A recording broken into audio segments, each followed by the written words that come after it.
Ladies and gentlemen, good evening and welcome.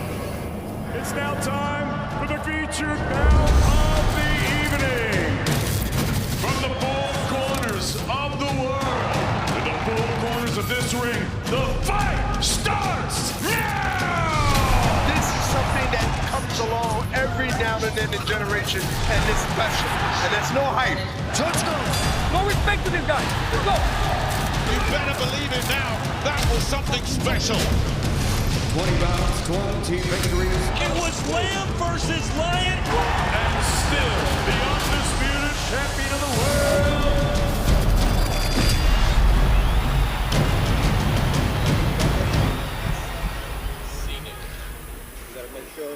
From Fort Worth, Texas, Dickies Arena, side of tonight's Golden Boy Promotions Fight Night. Coming your way with the main event being Virgil Ortiz. It's about 100 degrees outside, just a little bit of humidity. So it's hot and sticky outside, but inside the arena, it's also going to be hot because Golden Boy is bringing you 9 exciting fights of fun-filled action your way. Oh, it's going to be a good one, working our way towards the main event of Virgil Ortiz. Inside Dickies Arena, ringside, I'm Bektemir, alongside undefeated Golden Boy prospect Alex Rincon. All right, how you feeling? I feel good. I'm excited to watch these fights tonight. All right, so thank you for joining us right now. We're about half hour away from our first fight making its way to the ring. So wherever you may be around the world, thank you for joining us. This is the pre-show to build up tonight's show, to let you know what's coming your way. Of course, the main event being Virgil Ortiz from nearby Grand Prairie, Texas, taking on Portsmouth, England's Michael the Problem Mckinson. So it'll be a good one, a fight that's been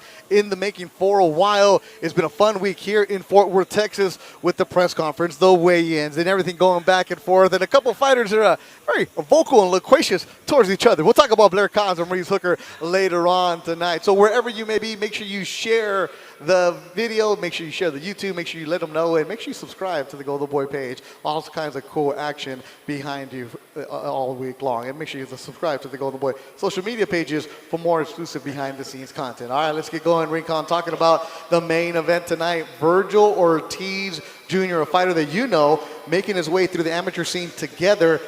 I've heard stories that this is a young man that everybody knew was going to be there if everything lined up for him. He's a star in this area, isn't he? He's a star in Texas, and he's a star all over the world. I mean, he's earned his way to the top. He's still doing that by taking these fights right now, but he's the elite top 4, I would want to say, in that division.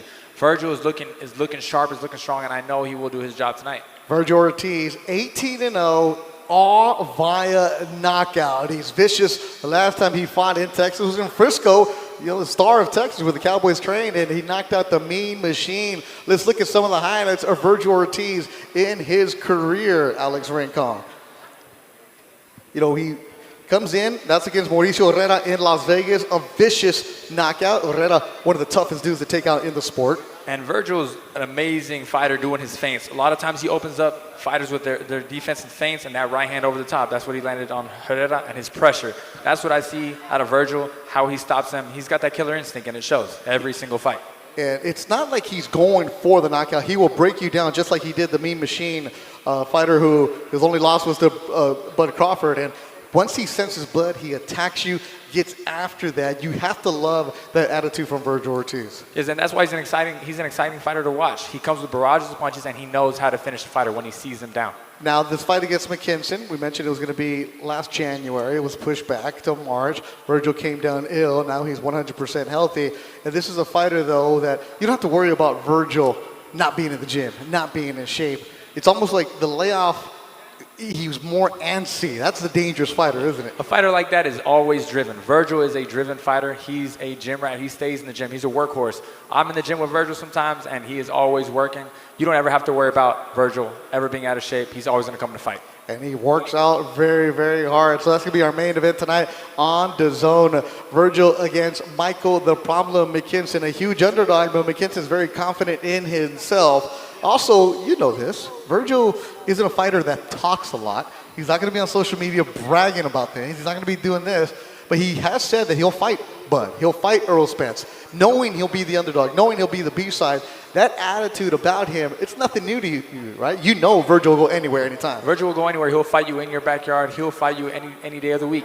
Virgil is not afraid to fight anyone, and he is ready for those fighters. And that's what we're going to see tonight, the main event on DAZN. DAZN gets going at 8 o'clock local time here. You have Todd Grisham, Sergio Mora, and Chris Mannix on the broadcast. Here on the YouTube portion, we're going to have 5 fights for you. So we're about working towards 4:30 locally when the first fight will be walking. Now, you fought on the Mckinson card early this year on the campus of USC at the Galen Center, knowing that the Texas pride, knowing that you guys are going on. Something about Texas fighters, y'all different, right? We're absolutely different. We're very prideful. Obviously, we're very proud of being Texans, but also having a top fighter from this area, you're going to feel the crowd tonight. All right, so one thing about Virgil is, like I said, he doesn't talk a lot, but when you get him in the zone, when you get him opening up, he has a unique perspective. This is a young man that lives, sleeps, breathes boxing, and everything about it is working towards being a world champion. And one of the cool features that the Golden Boy YouTube page and the media department does is go behind the scenes with these young fighters. And this is a feature that we call Camp House with Virgil Ortiz. Right hand for Virgil Ortiz. And a big left. Herrera stumbles back. Herrera is under attack from Virgil Ortiz. And he is down.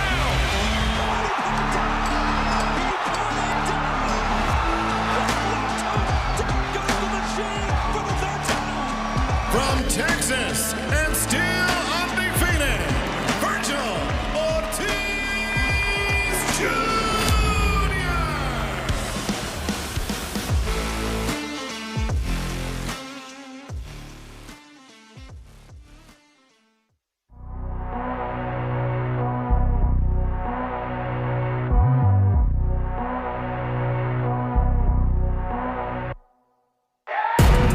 Me and Michael Mckinson are both undefeated fighters. He's gonna bring a challenge, not only by the skills he possesses, but just the fact that he doesn't want to lose either. I think this fight could be my toughest test because he's an undefeated fighter. He's ranked number 3 in the WBO. He definitely has the skills, and he's hungry. Well, he is the number 3 ranked fighter in the world. He is undefeated. He's a style that is perfect for Virgil's career at this moment. There's a reason why we put him in with fighters who are going to stay in front of him, and complicated boxers like Mckinson, who moves around, who is very savvy, who can give him problems. And so it's obviously up to Virgil to figure him out and hopefully keep that knockout streak going. I feel strong, I feel fast, I honestly feel the best I've ever felt.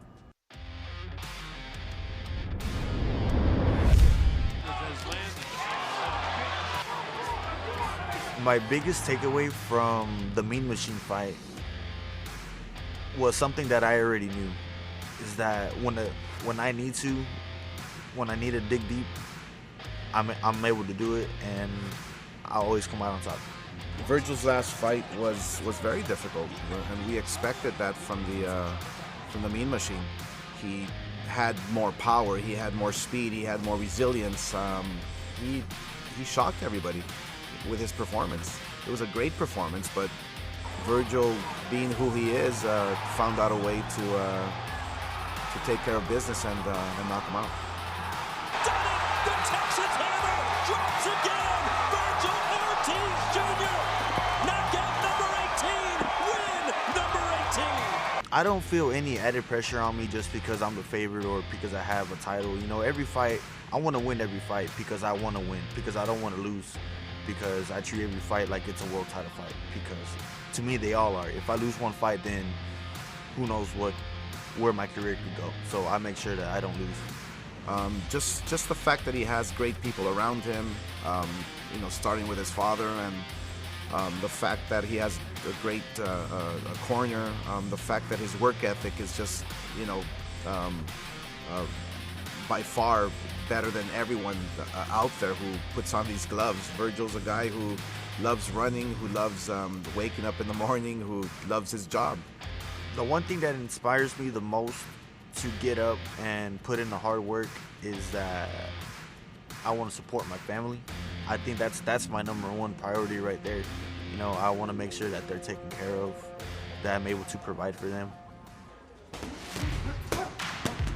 I think what separates Virgil from every other young champion or young fighter coming up is his discipline, his dedication. You know, if you take a look at other fighters who are younger than Virgil, who have a very promising career, you know, Virgil's in a league of his own. Stay undefeated for many years, become world champion in multiple weight divisions. So the longevity, I believe, separates you know, Virgil from the rest of the fighters. When people say that I'm one of boxing's fastest rising stars, it doesn't add any pressure. It makes me feel great. It makes me feel motivated. It makes me want to train harder. It makes me want to prove them right. There's a new boss in town, and his name is Vergil Ortiz from Dallas, Texas. You better watch out. You better be careful because he's going to be knocking on your door very soon.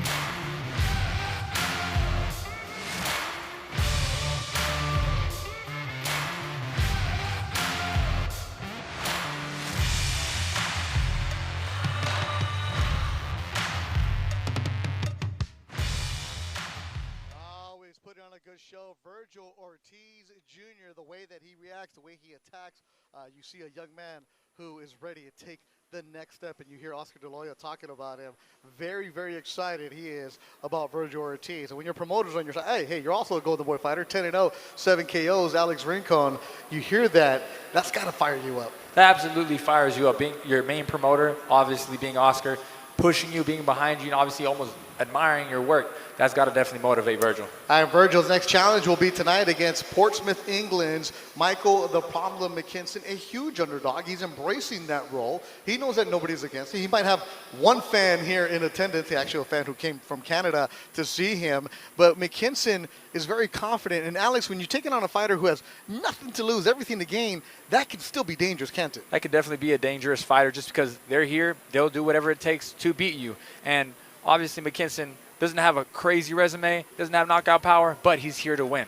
Now, when you're here to win and you have that attitude and his style, you mentioned he doesn't have the knockout power, but he's a southpaw, he's elusive, he's hard to find, he's slick, you know, for lack of a better term. That can also create some problems. It does create some problems, him being slick, but what makes him slick is him being such an awkward fighter. He's an awkward fighter. He's a southpaw, which throws off a lot of right-handed fighters, but Virgil, it's not something that Virgil hasn't seen. So. And he hasn't seen it. He's used to it. He knows what's going on because he'll spar anybody. But Mckinson did fight on a Golden Boy show earlier this year. He took on Alex Martin, a last-minute replacement, when Virgil couldn't get cleared to make the fight. So Mckinson is a fighter. When you look at the highlights, okay, what are we going to see tonight? What do we expect as we look at some of the highlights of Mckinson tonight?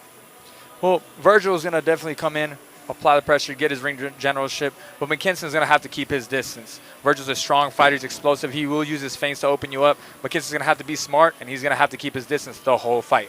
Michael Mckinson, 22-0, but of those, only 2 knockouts. So you mentioned the lack of power, but he's elusive, isn't he? Yes, he's very awkward. His positioning is what throws people off. He pushes a lot. He stiff arms a lot. And the thing is with him, he drops his hands a lot, opposite hands. He gets open. This is not going to work against Virgil. So he's going to have to keep his hands up, be defensive, be smart, and keep his range. And the last thing that Mckinson wants to do is to get into a firefight with Virgil Ortiz, isn't he? Yeah, he's not going to want to sit there toe-to-toe. It's going to be a short night if that happens. Yeah, so that's the plan for Mckinson tonight. Virgil Ortiz, 18-0, all by knockout. Mckinson, 22-0, but only 2 stoppages, so he's going to be a fighter who's going to try to go to the distance, and that's something that Michael Mckinson knows what's against him, knows what he is, but getting to know him also in March and also here in Fort Worth this week, you find a fighter who's very confident. He comes from a hard-working town, a port town in Portsmouth, England, a town where he is a big deal because he's bringing a lot of pride to that area, but at the same time, he said he wants to be a big fighter in the United States. Let's go to the Golden Boy Insider with Michael Mckinson.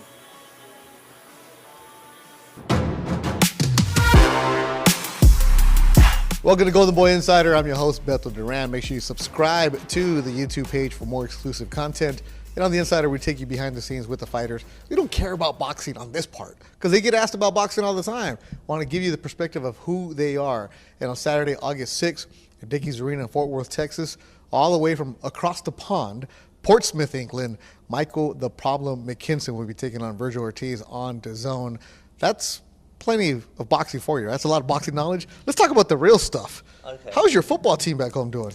Not great. We had the first game of the season last week. We got a 3-3 draw, so plenty of goals. But we were once in the top division. Now we're in the third division. So hopefully one day again we can rise and start winning things. I was reading up on you because I do my homework and I prepare. And Portsmouth is a town where they take pride from being from Portsmouth. It's a hard-nosed town. It's a blue-collar town. But Michael Mckinson being there representing for that town, you're a big deal, just like the professional team, and you bring a lot of pride to that. How does that make you feel? Very proud to be flying the flag for Portsmouth and shining a light. It's only going to help the city and help the next generation and stuff like that. So I'm very proud. I've got a lot of support back home. But winning this, I'll never have to buy a drink in Portsmouth again. I don't think you have to anyways. No, this is... Because you put them on the map here across the United States. This is huge for my city. This is huge for British boxing, really.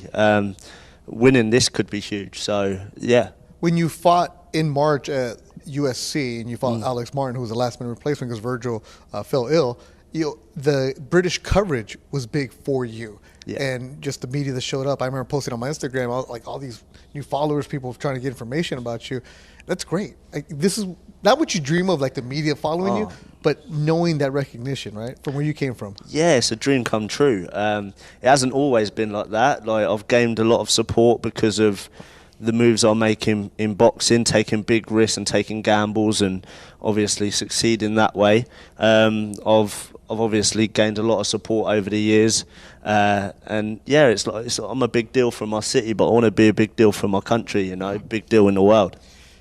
You said at the press conference that there was early on in your career you got a fight, you fought, and there was no money. My first 10 professional fights, I didn't earn a penny. I think it was a combined of my first 10 professional fights. I probably got less than £1,000 money for my first 10 fights, and yeah, it was hard times early on. Where were you fighting? On the farm somewhere? Nobody was there. I wasn't very popular back then. I was young, and I used to have to I struggled to sell tickets to do 4-round fights early on in my career, and that's why when I got to the stage of title fights, I had to take gambles, and that's the reason, slowly but surely, I've gained a big fan base over in the UK. I've had to do it the hard way. What is it about UK fighters that right now there's been a big surge in just the growth of it? What is it about the UK fighters that just coming up lately? I think British boxing's thriving at the moment. There's a couple of great platforms over in the UK. Obviously, I'm with Matchroom and Eddie Hearn. They've done good things for me over the last 12 months. So yeah, I think British boxing's thriving. There's a lot of power over in Britain at the moment, and yeah, it's only gonna get better. Now, this is me, dumb American here. How far is London from where you're at? Because that's all I know. On a good day or a bad day, it's probably about an hour and a half, 2 hours. Yeah, so we're south of London. We're along the south coast on the beach. And is that the goal of a British fighter, to fight in London? No, I've fought in London many times. Okay. A goal for a British fighter is to go and headline the States. Really? Headline a show in the States. That's a goal of mine. Obviously, I'd love to fight in my football ground, my Portsmouth football ground. I'd love to do that. But I think most people, when they're young and they turn pro, they'd love to go and conquer the States. Really? Yeah. That's the attitude. Las Vegas. Yeah, that's what it so is? in Las Vegas would be a dream, but in March, I became the first Portsmouth professional to fight in the States ever. Now I'll get to do it again, but I'll get to headline on a Golden Boy show. So yeah, this is big. This is why we love doing Golden Boy Insider. You find something new about a fighter every single time. Make sure you subscribe to the YouTube page.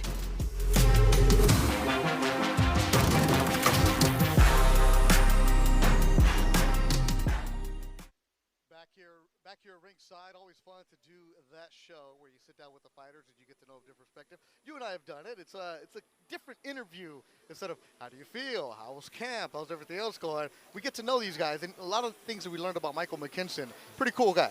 Yeah, pretty cool guy. You can tell he's coming here to fight. He has that fighter mentality. He'll come and stare you in the face off for a minute like he did with Virgil. So very humble guy. All right, thank you for joining us wherever you may be. If you're in LA, if you're here in Texas, or if you're in Miami, or if you're in Portsmouth, wherever you may be around the world. If you're in Australia, I think somebody tweeted me they're watching in Australia. Thank you very much. We're about 15 minutes away from our first fight walking. Bektemir alongside Golden Boy prospect Alex Rincon, 10-0, 7 KOs. We're going to be on the undercard broadcast for you. So what's going to happen? Well, of course, Virgil Ortiz is the main event. He's taking on Michael Mckinson.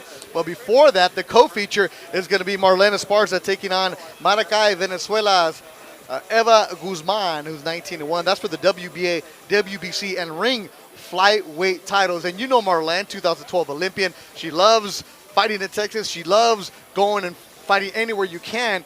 But she said it yesterday after the weigh-in that she wants to unify that division. Love her attitude. Love her attitude. She's here to fight. She's not afraid of anybody. Marlene is being from Houston. She has a good, big fan base here in Texas, and she's ready to fight. She's ready to come in and get some more titles, defend her titles as well. All right, so it'll be the co-feature tonight. Let me give you the traffic of what's going on here at Golden Boy in Fort Worth, Texas. So at 8 o'clock Central Time, so I guess that's 9 o'clock Eastern, 6 o'clock Pacific, you're going to have the DAZN broadcast. That's with Todd Grisham, Sergio Mora, and Chris Mannix. Opening up the broadcast will be Bektemir Melikuziev from the Uzbekistan, now training with Joel Diaz in Coachella. He takes on Sladan Janjanin from Serbia, now training in Boston.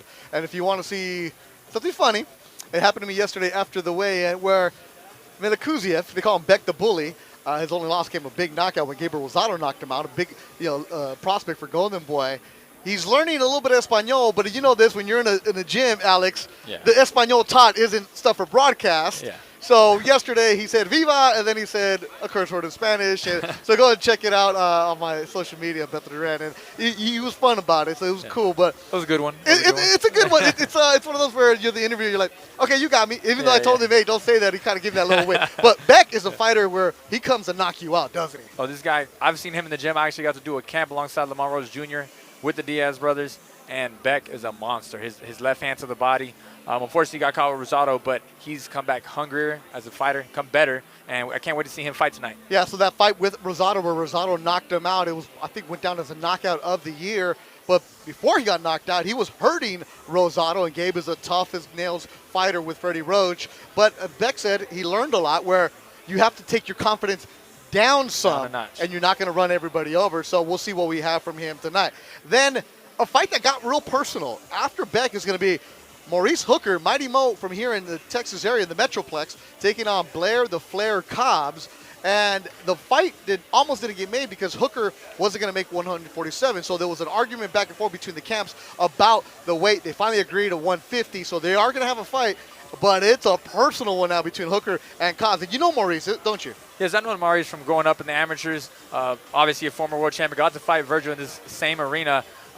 Maurice has experience, he has a resume, he has the length, he has everything to make this fight a difficult fight for Cobbs. Cobbs coming from a loss against Rocha. This is going to be a very interesting fight for both fighters. And that's an interesting one. Both fighters coming off losses, and it's the crossroads, as they say, right? Where are you going to go next in your career? Are you still somebody that could be a contender, or are you going to go as the gatekeeper? That's a really interesting one as they went back and forth. And even at the weigh-in, afterward, it wasn't Blair and Hooker talking. It was Blair's corner and Hooker talking. I'm there trying to interview Maurice, like, hey, Maurice, and he's just whooping away back and forth. So it was a good weigh-in right there. And it's also on the Golden Boy social media page. Make sure you go and check that out.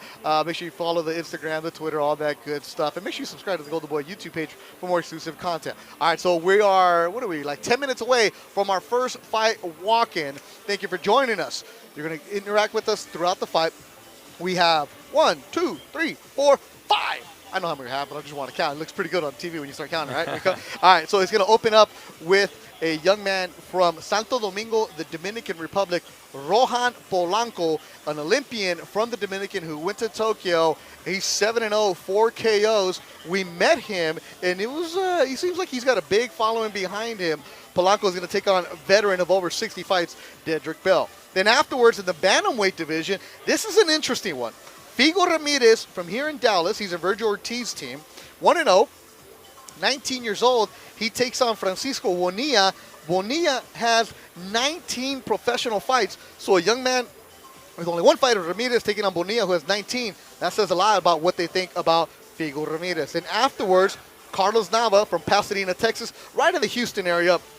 Now with the Brick House Boxing in Southern California, through Ramirez's gym, takes on veteran Rodolfo Hernandez, who has 41 fights. So it's a lot of up-and-comers taking on savvy veterans. So it's to see where these two are at.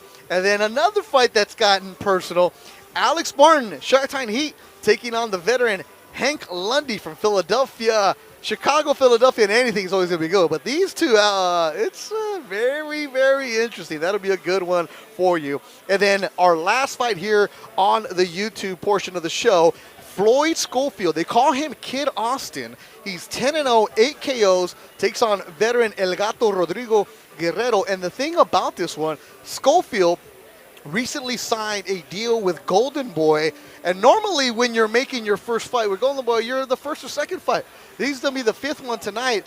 Schofield, you know him a little bit out of the Austin area, don't you? Yes, I actually go down to San Antonio every now and then, Davies Entertainment, to go spar. I got to actually work against his father being in the corner, but he's a great kid. His father is pretty much that I control the social media page, so you focus on boxing type of dad. They have a great relationship. Kick and Fight has a big following on Instagram, all social media. So it's going to be an exciting fight, actually getting him to see that big stage that he gets to get finally. So there you go, wherever you may be. Let them know if you're a boxing fan. We're moments away from our first fight walking out. So you're going to have Joel Diaz's training camp. You're going to have Brick House Boxing's gym represented. You're going to have Team No Excuse on the broadcast. You have Vergil Ortiz and his crew. Manny Robles also in his corner with his father, the trainer, Marlene Esparza. You have Ronnie Shields. So the trainers I really like tonight because you have some of the best in the business showing up to Fort Worth tonight, Alex. Yeah, you have the best fighters. You have a lot of fighters coming here. You're going to have Terrence Crawford in the house tonight. It's going to be a big show, big fighters, exciting show. Yeah, Bud Crawford in attendance because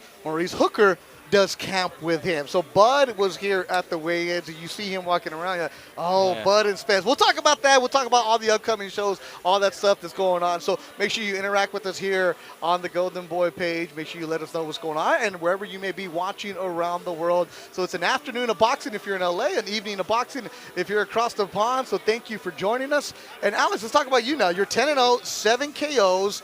You've been fighting on these cards, working your way up. What is it about the Texas crowd? Because I'm an LA kid, born and raised, but when I've done fights all over the country. Texas fans, they show up early. Like the first fight hasn't even started, and it's already starting to get packed. They're all out. Probably to get away from that heat. The heat here is crazy. But fans are going to come out here. They're going to make noise. They're big supporters when it comes to their fighters. A lot of fighters here being locals, Virgil, Figo, and some other fighters being from around the city. But it's going to be an exciting fight, and the fans are going to come here and be loud. Yeah, it's about 100 degrees, and I don't even know how you measure humidity outside. All I know is that as soon as you walk out, it hits you. So there's going to be a lot of guys getting hit tonight. Also the ladies, Marlene Esparza, Eva Guzman, the co-feature, Virgil Ortiz Jr., Michael Mckinson. All right, prediction time. What do you see from Virgil? Let me give you the breakdown. 18-0, all KOs. Michael Mckinson, 22-0, never lost. He's been battled. What do you see in this fight?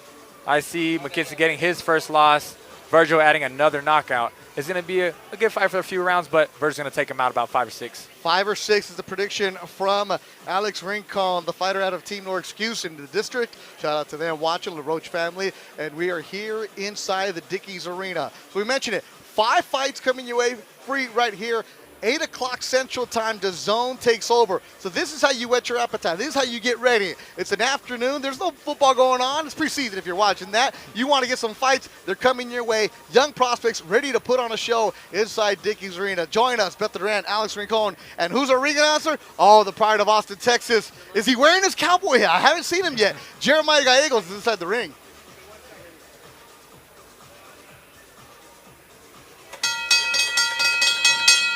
And now, boxing fans here from Dickies Arena in Fort Worth, Texas, this is our preliminary opening attraction of the evening live on Golden Boy Fight Night on YouTube. This attraction is for 8 rounds of the welterweight division. Introducing to you first, ready to make his ring walk. Fighting out of Memphis, Tennessee, here is Dietrich Damage Bell.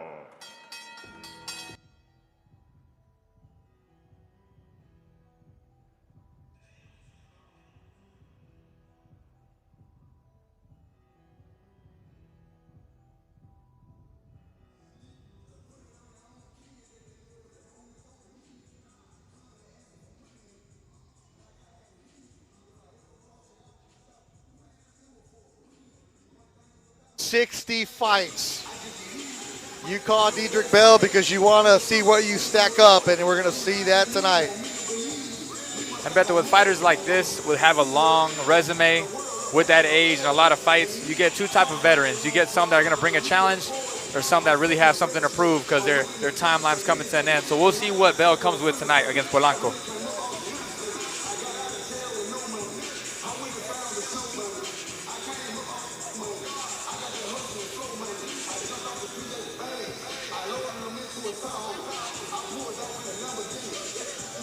Get back.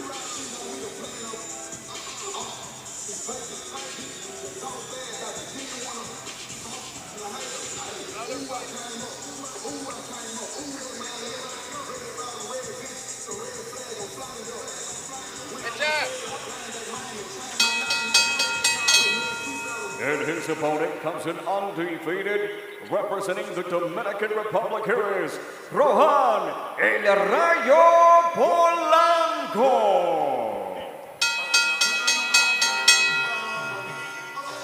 Rohan Polanco, El Rayo. Coming in 7-0, 4 KOs.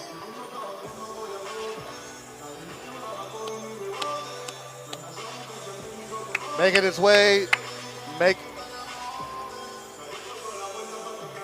Rohan. Is there any way I can get some more in my ears, please, so I can hear myself? 4 KOs. His last fight was in May this year. He was in Belgium, so here he is now in Texas, ready to fight.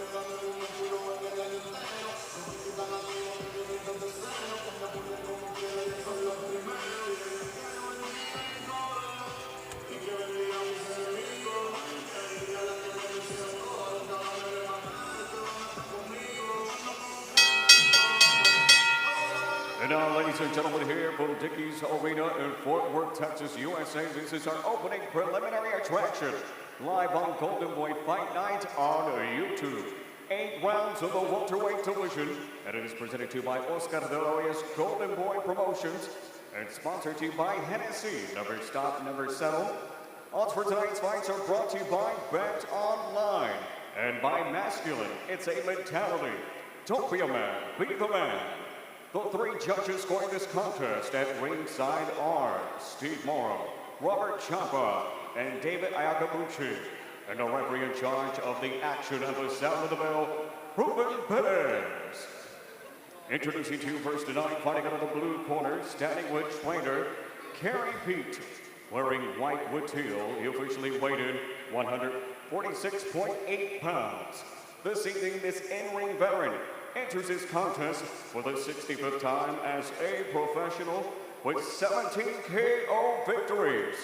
Hailing from Memphis, Tennessee, here is Diedrich Damage Bell. And across the ring stands his opponent, fighting out of the red corner, standing with trainer Hector Bermudez. Tonight, wearing red with blue, he officially weighed 147 pounds. In 7 professional contests, his record is perfect.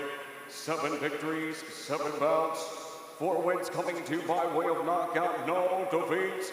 El invicto, representando Santo Domingo, República Dominicana. Here is Rohan El Rayo Polanco.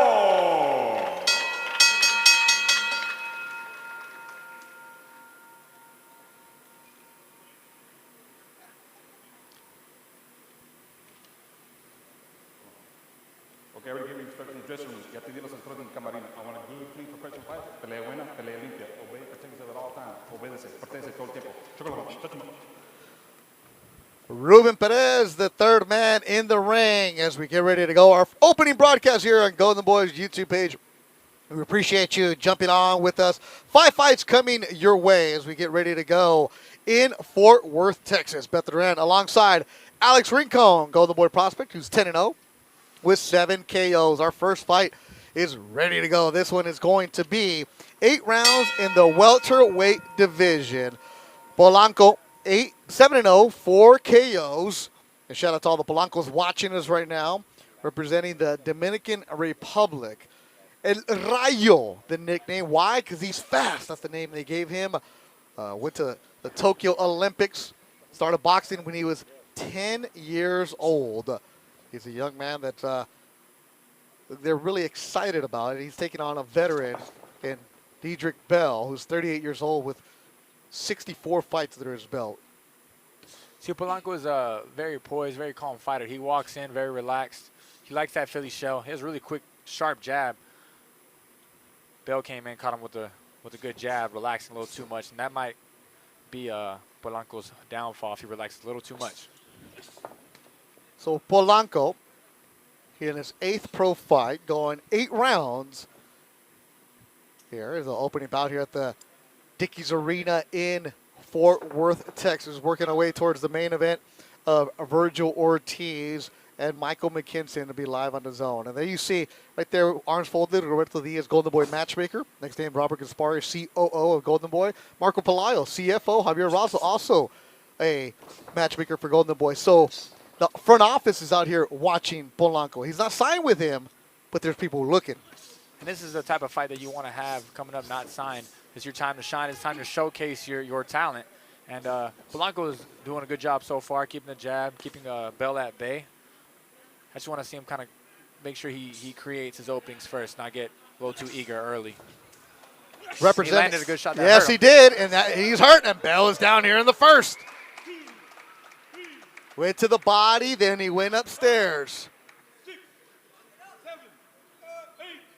He gets up at 9, right at 9. That's that veteran move. We don't know how to get to 9.5. If it would have taken a little bit longer, that would have been the night. And you can tell he feels Polanco's power. And Polanco jumping in right away. He's letting the grunts out, attacking. Upstairs, going up again is Polanco. Bell is just covering up.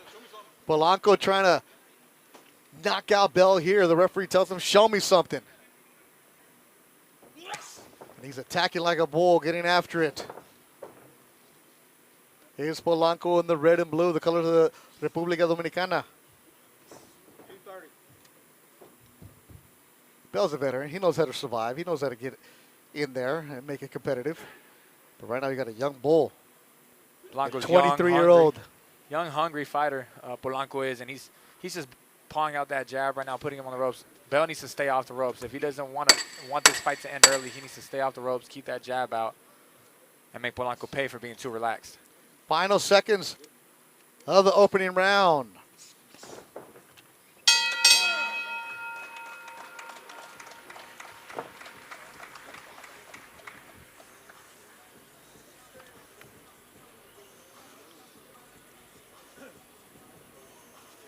Thank you for joining us wherever you may be. You can tweet us. Go to the Golden Boy account. Just like Abraham Gonzalez from NewYorkFights.com. Appreciate the tweet, Abraham. Thank you for joining us. Let's look at the replays here. And Polanco's landing a good right hand right down the middle of the guard and landing that left hook. That left hook has been money so far in this fight. If Bell stays on the ropes, that's going to happen this round, and the fight shouldn't go on any further if he keeps doing that. Up next, you're going to see young Figo Ramirez, our first fight of the afternoon here in Texas.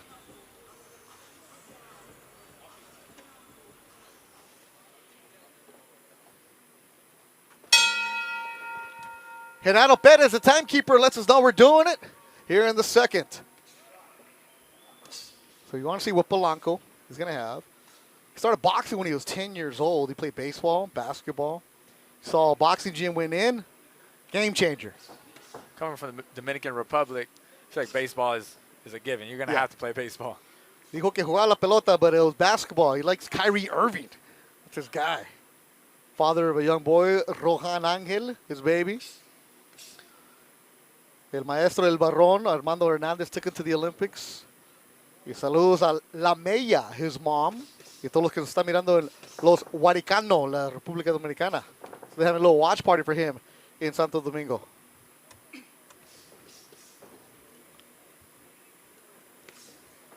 Beautiful right uppercut by Polanco. He's catching Bell. He's throwing good jabs to the body, good sticks to the body, bending him down. and he's adding that right hand. Whether it's an uppercut, if he straightens him up, he's throwing that right hand down the middle. He just needs to keep adding that, maybe add a hook behind that shot that can put him down or hurt him. You can hear the punches here at ringside. The thud from the shots. Pounding shots. Good body shot by Polanco.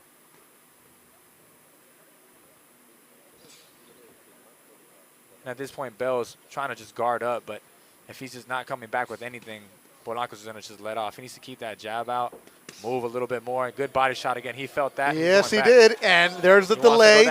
He's in the corner, and that's the veteran from Bell. I felt it. My knee buckled, and let me try to tackle you. I mean, when you've had 67 fights, I'm sorry, 64 fights, you've picked up a trick or two over the day. And right there, what Bell's doing, that's a good jab right there. He needs to just keep doing that. He needs to keep doing that. He needs to keep moving if he wants to survive all 8 rounds. That body shot's landing money. He knows. Polanco knows he's adding to it. And that body shot got him. That's a left from Polanco. That might do it as Bell is writhing in pain on the mat. I don't know if he's going to get up from this one because that one hurt really bad. And that's it. It does it. It's over. A knockout for El Rayo, Rohan Polanco. He's now 8-0, 5 KOs.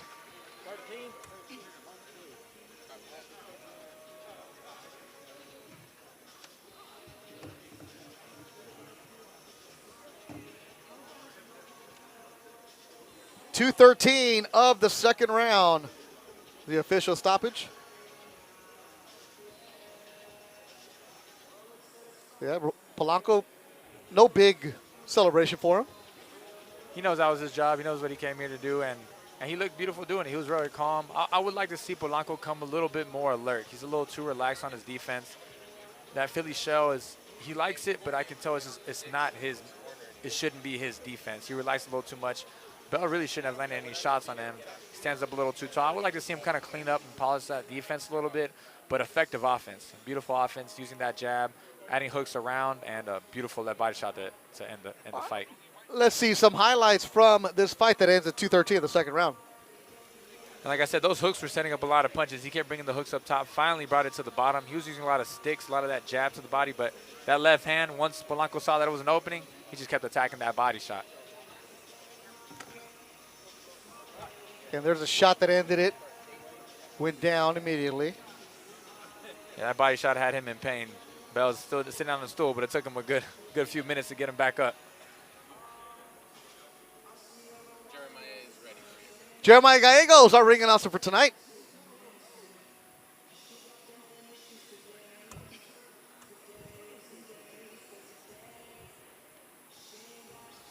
As Polanco's team is celebrating, very subdued. It's like, hey, this is business. We took care of it.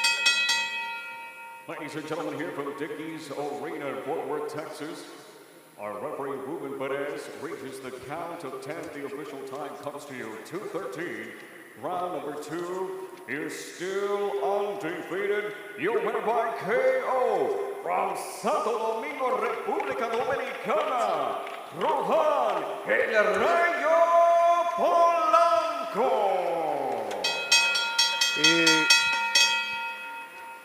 felicidades a los Huaricanos, la mamá La Mella in the Dominican Republic as their son gets to return home with a record of 8-0, 5 KOs for Rohan Polanco. I get what you're saying there, Rincon. You want to see him do a little bit more, but also some of that has to do with the opposition too, right? Where you know that you can do whatever you want. Yeah, I think he just knew that he was coming here to, I would want to say almost survive, but Polanco did his job. He's a little too relaxed, and I just want to see him polish that up, make him look a little bit more of an impressive win, but as a fighter, you always want to fix things. All right, let's look at the full fight card. It's 5 of them coming your way here on YouTube. The first fight underway, and it's done. Rohan Polanco takes care of Dedrick Bell in the second round KO. Coming up, Figo Ramirez and Francisco Bonilla. More action coming from Dickies Arena in Fort Worth, Texas.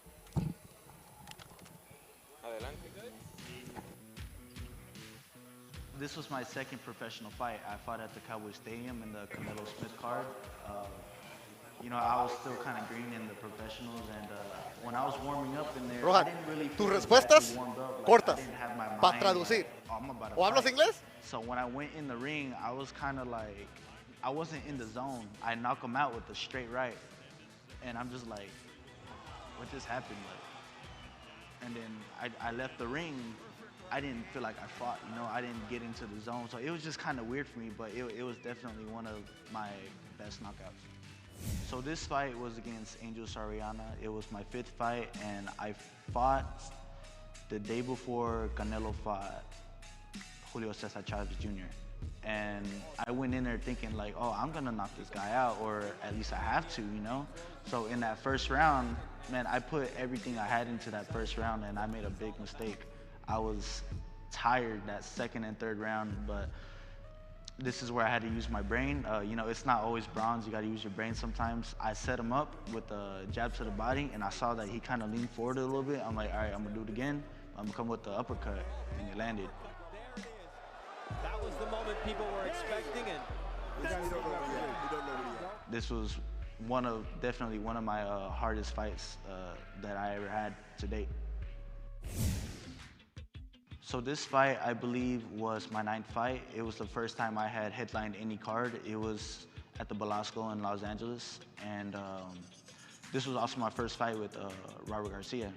I feel like the way I fought before, you know, my first 8 fights to that fight really changed. I was settled down more, but at the same time, I felt like I was more, how do I say, explosive. Like all of my punches started to matter. nice left hook to the liver, and down goes Salgado. I landed a great body shot, and that's what stopped the fight. And you know what, it was just, I was very happy after that fight. You could see me screaming at the camera after the fight. I don't do that, but I was really happy about that fight. So this was my 3rd fight. I fought in Indio, California, and you know, like I said, I was still green. I was still learning, trying to pace myself a little bit. Earlier in the fight, I had hit a hard jab to his head. I'm like, wow, like that didn't hurt you at all? And then I hit that hard jab again. You see the eyes, and there he goes down. And that was a jab that stiff one, huh? Right, it caught Garcia coming straight in. I just dropped him with a jab. Like, I've never done that. I've never even hurt anyone with the jab before, so that was just very, very new. And I started to realize maybe like I have a little bit of power on me. Not only was this fight very meaningful to me, the most meaningful out of all my fights, but I fought as the co-main event for Canelo under the Canelo Jacobs undercard, and I went into this fight thinking like, dude, there's no way I'm knocking this guy out. Like, it's not that I didn't believe in myself, but for me to believe that I would have been jumping too far ahead of myself. And you know, we had a game plan from the beginning, which was just to, you know, not smother myself, just be calm, pick my shots. And you know, when you think of that, you're like, I'm not gonna knock him out. There's like no go for the kill or anything like that. But it just happened. I saw him do a certain move, and I just went right over his jab, right over his jab. He threw a jab, and I saw that he reacted to it like real quick. So you know what, I'm gonna do it again, and I'm gonna go right over it. And I did, and that's what hurt him the first time. And then I pretty much did the same thing for the knockout. Just swinging away and connecting cleanly, and Ramirez down and out. That is it. A ferocious right hand just knocked out Mauricio Herrera. This fight means so much to me. It really shot up my career. Top 5 KOs for Virgil Ortiz Jr., 18-0, 18 KOs. That's our main event tonight on DAZN. Todd Grisham on the broadcast, along with Chris Maddox and Sergio Mora. I'm Bektemir Duran, alongside Alex Rincon. And we just saw Rohan Polanco get his 5th knockout. He's now 8-0. Felicidades. ¿Cómo te sientes? Bien, gracias a Dios. How do you feel? Of course, bien. You can understand that part. I don't have to translate that. Mirates que tenías oportunidad por el knockout. You saw the knockout opportunity. ¿Por qué fuiste por él? Why'd you go for it? El plan era meterle presión desde el principio, usar mi rapidez, eso. Yeah, the plan was to go after him and attack and use my speed. Okay, Rohan, te entrevistamos, te trajimos aquí para que le mandarle saludos a toda la familia en Dominican Republic. Mándalos. Un saludo a mi mamá, a la Mella, y a mi familia, los emilianos, los amo mucho y gracias por el apoyo a toda mi gente dominicana y a toda mi gente de Guaricán. Guaricán, hey. Rohan Polanco, felicidades, 8-0. 5 KOs, man, congratulations. All right, let's go back to the ring. Jeremiah Gallegos is ready to bring in our next fight.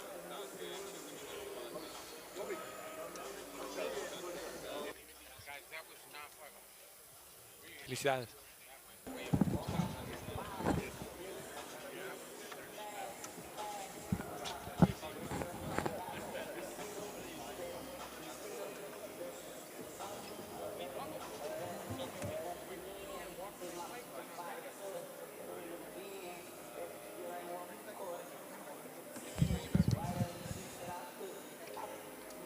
All right, so Jeremiah Gallegos is inside the ring.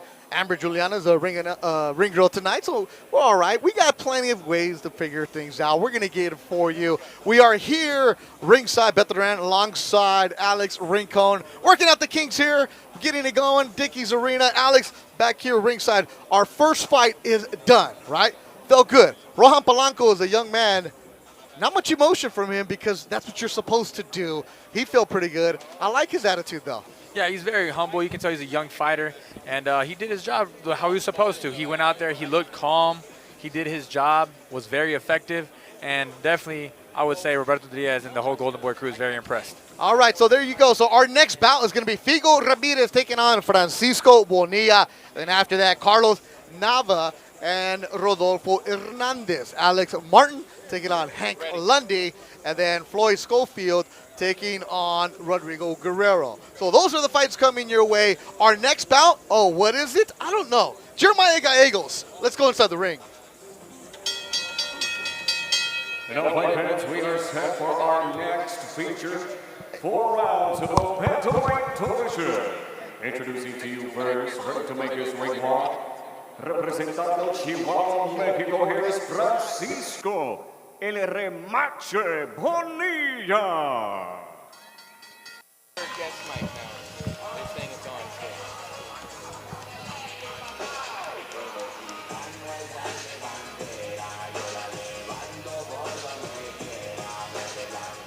From Chihuahua, Mexico, that's Francisco Bonilla.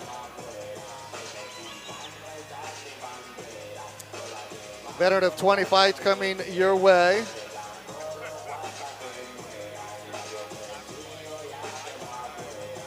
Bonilla is a tough veteran that's going to come up here and test Figo Ramirez.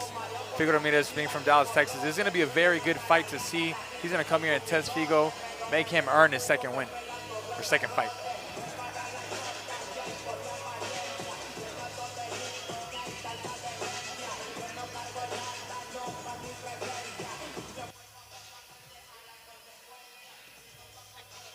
Bonilla with 22 fights under his belt.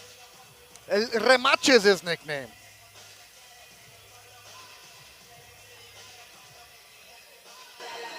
Jeremiah Gallegos, let's bring in the red corner. And his opponent, straight from the Big D, Dallas, Texas. Here is Figo, La Máquina Ramirez. And you hear the crowd making noise from Dallas, Texas. Little Figo chant for him. Little Thunderstruck coming in. Little AC/DC coming in. He probably got some of that rock influence from Virgil. Yeah. Figo coming in with his father. And this is going to be an exciting fight to watch. Figo being at home, having a crowd behind him. He's young. This is his second fight. He's 19 years old. Figo fighting for the first time in his hometown. So it's going to be a very interesting fight to watch.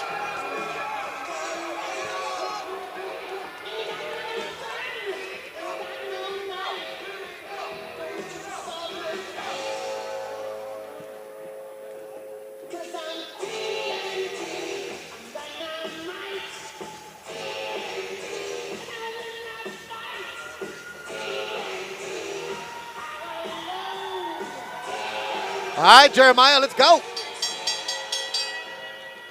And all fight fans, the action continues here from Dickies Arena in Fort Worth, Texas, USA. live on Golden Boy Fight Night on YouTube. And it's being presented by Oscar de la Hoya's Golden Boy Promotions. This next features for 4 rounds in the bantamweight division. Introducing to you first tonight, fighting out of the blue corner, standing with trainer Odilon Zaleta. Wearing red with white, he officially weighed in 117 pounds. Tonight, this southpaw steps into this contest for the 23rd time as a professional with 3 KO victories.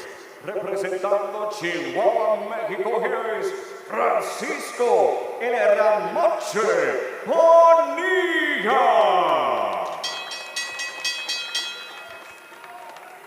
And across the ring stands his opponent, fighting out of the red corner, standing with trainer Hector Beltran. Tonight wearing black with blue, trimmed with white, he officially weighed in 117.4 pounds. Here this evening, ready to make his second professional appearance with a perfect record, hailing from the big team, Dallas, Texas, and USA, the undefeated Figo La Máquina Ramirez.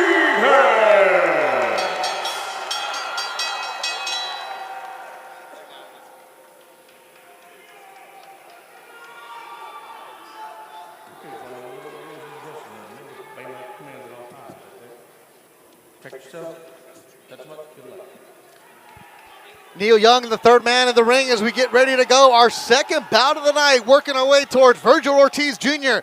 and Michael the Problem Mckinson. Beto Duran alongside Golden Boy prospect 10-0.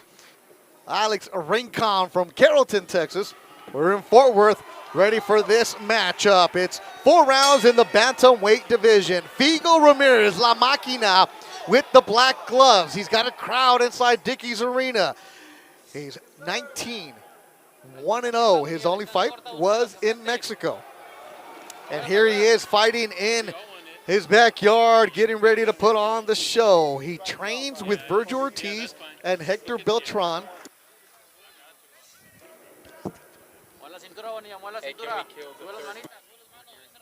For the non-Spanish speakers at home, La Máquina stands for the machine. Figo being a workhorse and being a machine in there is what they get that from. And Figo throwing that jab, establishing that jab, trying to get that ring generalship. They like him a lot. He has a subdued attitude.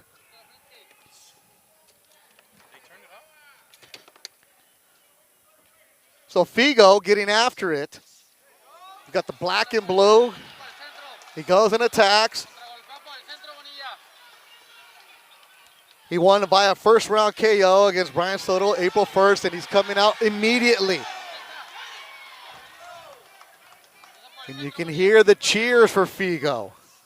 Figo being a young fighter, this isn't going to be a good fight to build his career, his confidence, and his resume. But most importantly, his confidence and his experience. He's in there with a tough veteran. He's already kind of going into war. I wouldn't say toe-to-toe, but he's trading shots with Bonilla, and he needs to stay on that jab to keep him away. Yeah, he's fighting the veteran Francisco Bonilla, who's 35 years old, from Chihuahua.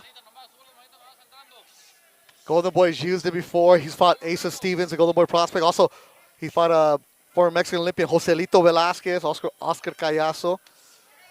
His last fight was July this year. We have stopped in the 6th round. So he goes the distance with you. He's battle-tested 100%. With less than a minute to go in the opening round. Definitely a durable fighter. Bonilla is he's coming in forward. He's got that stereotypical Mexican style, that Mexican fighting style. He's coming forward, kind of leans on that front foot, which Figo needs to take advantage and pop that jab when he catches onto his rhythm. Beautiful overhand set up by Figo, too. I'll say this, though. After 2 minutes and 20 seconds, Figo Ramirez doesn't look like a fighter who's only in his second pro fight. I like his style. Yeah, for that tempo, usually young fighters that haven't got much fights or rounds under their belt, they would be fatigued a little bit right now, and it'd show. Figo's looking sharp. He's looking strong. He's in shape. Being a part of Virgil's camp, you have to be in shape. Doubling up the jab is the 19-year-old in black.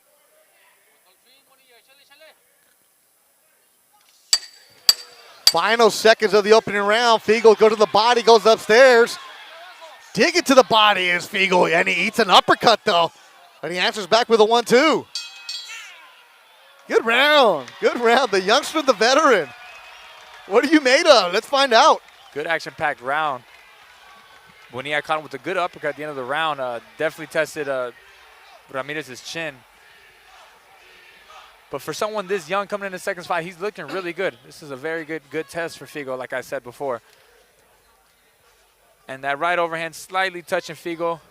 Figo's using that jab. Good range that he's setting up. Throwing that right hand, throwing punches, going to the body. But Bonilla's going to come back no matter what. Figo's young. Bonilla probably doesn't necessarily feel his strength. He's a veteran. He's older. Figo's still young, trying to get his man's strength, but you definitely see Figo letting his hands go and making Bonilla feel his combinations. If it's not power, he's feeling the speed. Hector Beltran, Carlos Martinez working cuts. Manny Robles in the corner of 19-year-old Figo Ramirez. So Figo, where does that name come from? Well, his dad named him after a professional soccer player named Figo. His brother, Zidane. So is that a huge soccer fan? Is Figo? Nah. All about boxing for the young man. You can check out his interview on the Golden Boy Insider on the YouTube page. Thank you for joining us wherever you may be around the world. I know a lot of people in Texas are here watching Figo. He's brought the crowd, and his fans wearing Figo T-shirts are standing up inside Dickies Arena. Pretty cool to see as he makes his U.S. debut. And you know, Beto, when you're coming fresh out the amateurs, you get so much support. People are always excited to see you go pro, especially being on a big card like Virgil Ortiz card, but it being a Golden Boy card. He's going to have a lot of support. He's going to have a lot of fans. And like I said, coming out fresh out the amateurs, going into the boxing-wise, low shot by Figo. Low blow. Are they going to give Bonilla some time? He says he's fine. Bonilla, he's lost his last 8 fights, but he's been brought in as an opponent to test the young fighters. He's lost his last 8, but has been durable. And good shot by Figo. And he goes upstairs. In the corners, Bonilla covering up. Is the veteran trying to hold on, and he does. He's grasped after he was stung. Good poise by Figo, trying to create that space, even though Bonilla was trying to clinch. He needs to just add a little half step back, create that distance. And good body work by Figo, trying to wear down this veteran. Bonilla, mentioned lost his last 8. 5 of those fighters were undefeated. So it's not been easy. He's here to test you, but he gives you rounds. And another, you're warning him, bring it up. And they're going to take a point away from Figo.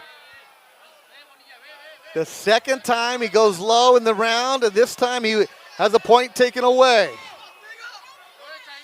Figo's got to be very careful with those body shots. He might have to switch it up. It being a four-round fight, that's not something good you want to have in a 4-round fight. Bonilla applying good pressure, putting his head up against Figo's head. Trying to pull a little LeBron flop there. More like Chris Paul, in my opinion, though. Oh, says the Texas guy. 1, 2, 3 from Figo in the black. Good movement by Figo. And see, this is where you start to see that amateur resume where you see that movement, you see good ring control, and again, him coming out the amateurs, you're going to see a lot of activity. Amateurs only have X amount of rounds, 3 rounds, sometimes a shorter time than 3 minutes, so they are taught and drilled to throw in combinations. But Figo's showing a lot of good The way he pivots around the ring, that's really nice. Yeah, beautiful footwork, good movement, staying light on his feet, and boxing backwards. A lot of times you don't see fighters being comfortable moving back, but he's showing good footwork, good head movement.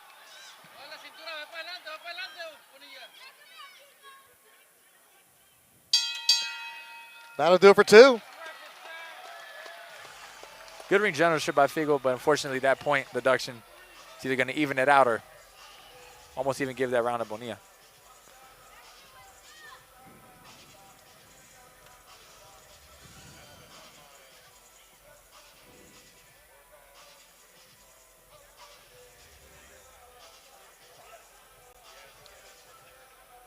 Here's Figo throwing that body shot, that right hook to the body, going on the belt line, and right there he's a little smothered, a little too close.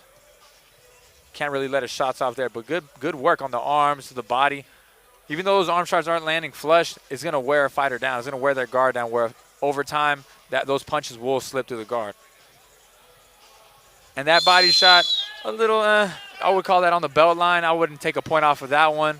I would say that's a wrong call by the referee, but when you already had one, you'll be known. That was Neil Young, the referee. Get it to the third round. Beto Duran alongside Golden Boy prospect Alex Rincon. And shout out to Yahir Martinez, Fight Hub TV. Checking us out right now.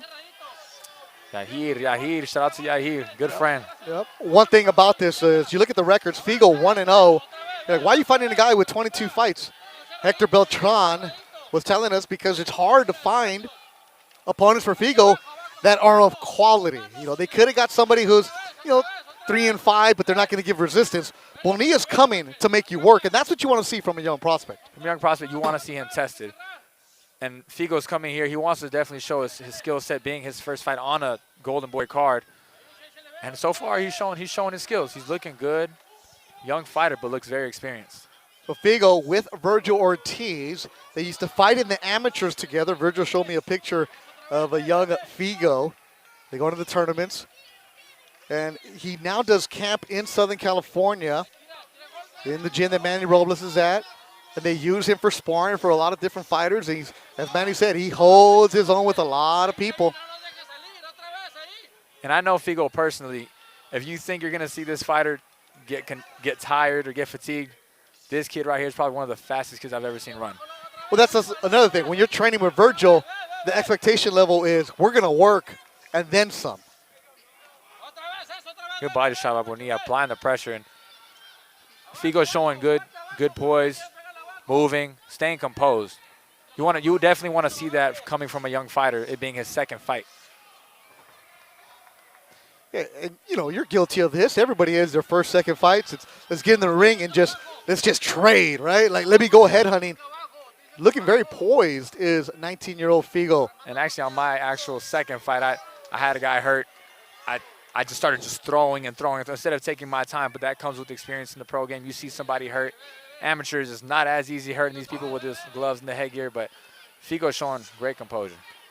They said he's a older soul. He's listening to AC/DC, Zeppelin, and on the border of the belt line. Be careful with that. He already had a point taken away.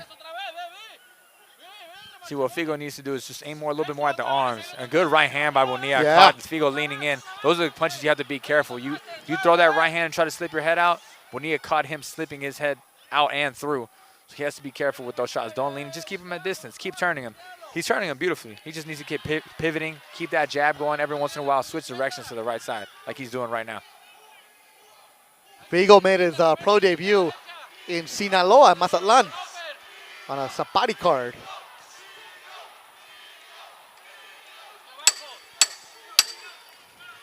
Good shot right on the belt line by Figo, but he still needs to be careful. He's pretty much gambling with those body shots right now with how consistent they're on the belt line.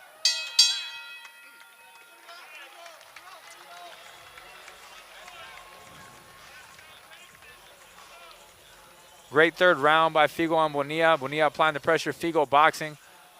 Figo throwing that jab, Bonilla coming under with that uppercut, applying the pressure, and Figo being slippery. Good defense, moving around, moving side to side. If you're a backwards fighter against Bonilla, he's going to bring you to the ropes, but Figo's doing a good job moving, staying disciplined, sticking to the game plan by turning him. And there's that right hand I was talking about, Beto. Caught him falling in. Luckily, he didn't put much behind that shot. Figo, that would have been a bad spot for Figo to be in. But good boxing by Figo. He's looking good. He's looking sharp. Bonilla applying really good pressure, testing Figo on his second fight. And that's what you want. You want a chance to get some tape and go back and look how you can improve. And Figo tonight, getting hit, which is good, which is what you want. There's nothing good with a 15-second knockout. It's great for Instagram, but career, what are you going to do with it? Yeah. It's good for the gram. It looks good. Gets you followers, gets you likes. But at the end of the day, you want that test. You want iron sharpening iron. And that's what's happening right now.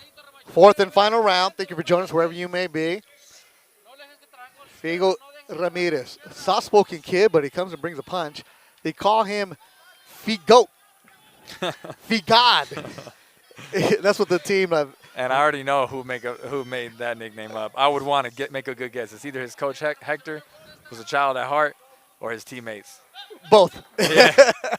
And I dropped that on him, and he kind of gave me that look like, how do you know this, man? Like Word gets around fast with that camp, man. They're young-hearted and great camp to be around. You need that in a camp, especially being at Figo's age. It's a lot of sacrifice to be in this sport, being pro, moving for camps. Yep. He's also fighting at 118.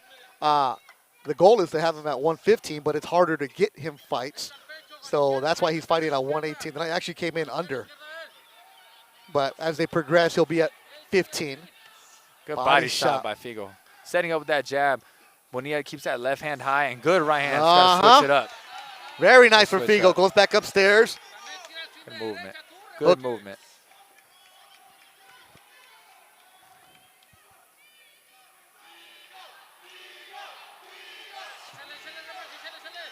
Started at Vivero Boxing, Irvine Powell here in Texas. Now on a Golden Boy show at Dickies Arena in Fort Worth, working towards the main event of his stablemate, Virgil Ortiz Jr., who will take on Michael Mckinson later on tonight. You're right. Looking at him, he doesn't look tired at all as we approach a minute to go in the fourth and final round. For a young fighter, activity can get you tired, or pressure, and it being mental pressure. You being under these lights, a whole new stage that you're not used to. And he's looking great. He's looking great, and he's definitely in the right spot in his career. Just getting on. Exciting times for Figo La Máquina Ramirez. As Bonilla rematch, still tough. Right there for you. The quality rounds. The back and forth. Landing his shots. Getting hit a couple times. They'll go back and look at the tape and, okay, this is what we can improve on. And at this point, Bonilla's down on the cards. We would want to see him just keep pulling those combinations and try to pull a knockout out right now. But Figo's not letting him with that jab and that movement. The movement of Figo's been nice tonight. The action's been nice between Figo Ramirez and Francisco Bonilla. They started the fight swinging. They're going to end the fight going back and forth. And that'll do it. 4 good rounds between the youngster and the veteran. It goes the distance, and it'll go to the judges' scorecards. Our second bout of the night here in Fort Worth, Texas.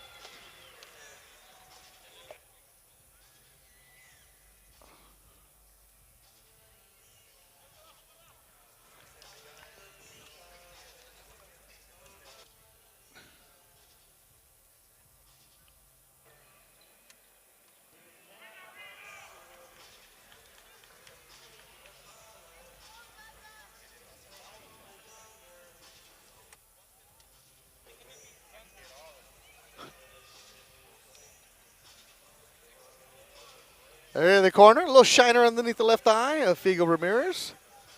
You see Hector Beltran with the hat backwards. He'll be in the corner of Virgil Ortiz later on tonight in the main event. Manny Robles taking off the gloves of the 19-year-old fighter. Once again, the added, that's Figo right there, right? No emotion at all. No emotion. Young poised fighter on his second fight. And here a little bit of highlights, good jabs, good hooks set up by Figo's jab, and beautiful body shot. That was a little risky after that point that he was kind of gambling with going to the body, but he kept it right above the belt line, and he just kept throwing. And a good test for Figo. It's something that you definitely want to see out of a young fighter fighting in his hometown, and definitely proud of his performance.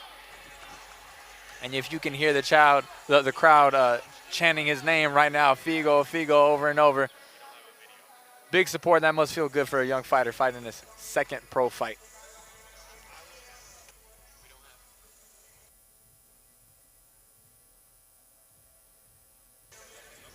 All right, Jeremiah Gallegos in the ring. Ladies and gentlemen, here from Dickies Arena, we now go to the judges' scorecards. All 3 judges have the score identical, 39-36, to the winner by unanimous decision. And still undefeated from Dallas, Texas, Figo La Máquina Ramirez. So Figo Ramirez, Figo gets the decision, 39-36. He had the point taken off in the second round. So congratulations to his man. 2-0 now. You gotta tell him he's your boy. Tell him it's okay to smile after you win. I'm gonna have to tell him, man. He needs to lighten up a little, smile a little bit. He just fought 4 rounds with a tough veteran. Deserve to smile. He's just so young. You can tell he's a shy kid, nervous, but giving his fans No, a there wave. it is. There There's it the is, smile. yeah. There's the smile. So he's looking at you. There it is. All right, now the emotions out there. Now it's gonna hit him like, damn! I just fought at Dickies Arena, where he saw that get built. He saw the vid. You see Virgil fight here, and now he gets to fight here. So 2 fights down, 3 more to go. Rohan Polanco had a second round KO. Figo Ramirez goes the distance, gets his victory, but that was a tough Francisco Bonilla who gave him everything he could handle in 4 rounds. 3 more fights coming your way. Carlos Nava from Houston, Texas coming up. And Alex Martin against Hank Lundy. Floyd Schofield, Kid Austin. I know he's got a big crowd watching us right now. He'll be taking on Rodrigo Guerrero. Beto Duran alongside Alex Rincon, a fighter out of Team No Excuse. Also in the Dallas area, so you know what's going on. We're working our way towards the main event of Vergil Ortiz and Michael Mckinson. What do you expect to see in that fight, Alex Rincon? I expect to see Mckinson being cautious, being smart, which he should be, and keeping his distance. I will see Virgil coming out, throwing his jab, a lot of feints Virgil's known for, and I don't see the fight going past 6 rounds. Don't see it going past 6 rounds. That's the prediction of Alex Rincon. Your record now, Alex, what is it? 10-0 with 7 knockouts. What, you got anything in the horizon? Anything building? Not yet, not yet. Just here enjoying the fights, calling the fights alongside of you, just looking up to you. I want to be like you when I grow up. You don't want to be a heavyweight. Stay up.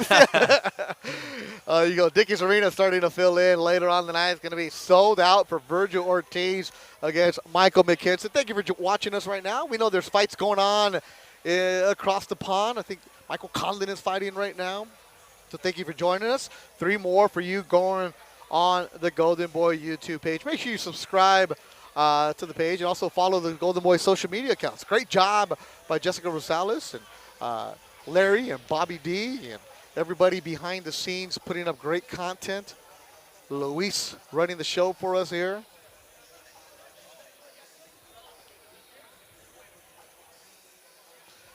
Yeah, right away, Alex, there go the comments. You do not want to be like Beto. No, you're right. You do not want to be like Beto. No problem, man. Haters got to calm down, man. These haters got to calm down. No, that's my brother. Beto's oh, okay, never mind. Then, yeah, he can hate. That's the family. That's the family. There you he go. Can hate. There it is. Green light. There it is. Hey, Justin Donnelly watching us in Cork, the Republic of Ireland. You get to hear Jeremiah Gallegos now. He was in the ring bringing our next fight up. And all fight fans, we resume the action here from Dickies Arena. This next contest is for 6 rounds in the super lightweight division. Introducing to you first, desde la Ciudad de Mexico, Mexico, here is Rodolfo Fofo Hernandez.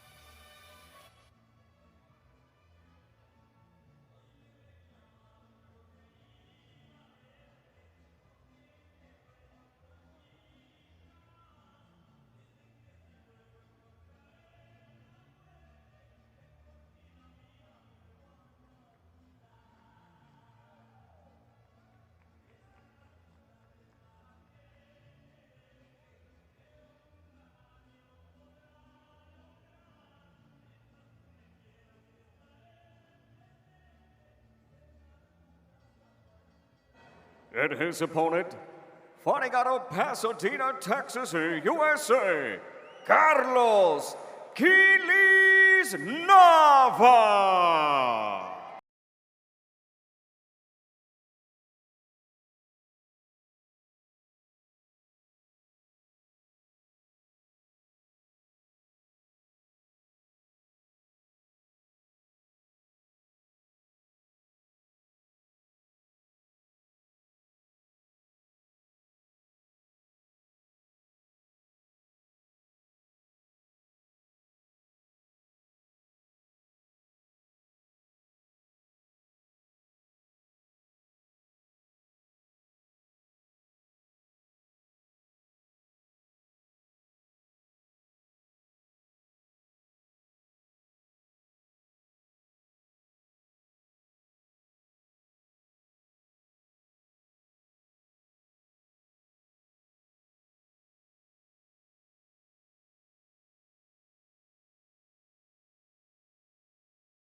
And now, fight fans, we resume the action here in Fort Worth, Texas, live on Golden Boy Fight Night on YouTube.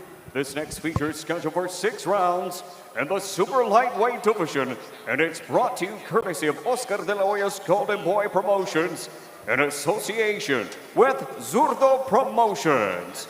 Your 3 judges scoring this contest at ringside are Javier Alvarez, Robert Chapa, and Steve Morrow. And your referee in charge of the action at the sound of the bell, Neil Young. Introducing to you first tonight, fighting out of the blue corner, standing with trainer Hugo Partida. Tonight wearing red with gold. He officially weighed in 135 pounds. Tonight, this in-ring veteran enters this contest with a record of 42 bouts, 30 victories, 28 wins coming to by way of knockout, 10 defeats with 1 draw.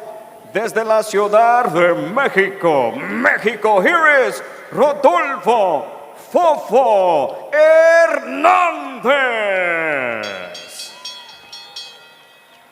And across the ring, fighting out of the red corner tonight, standing with trainer Julian Chua, wearing black with white and green trim. He officially weighed in 138.8 pounds. In a professional contest, his record is flawless.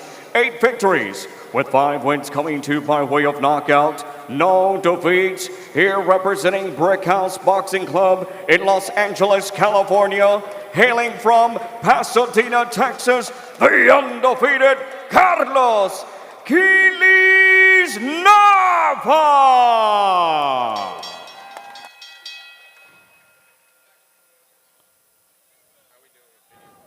Okay, gentlemen, we know the rules in the dressing room. Remember to obey my commands at all time, okay? Touch them up and good luck to you.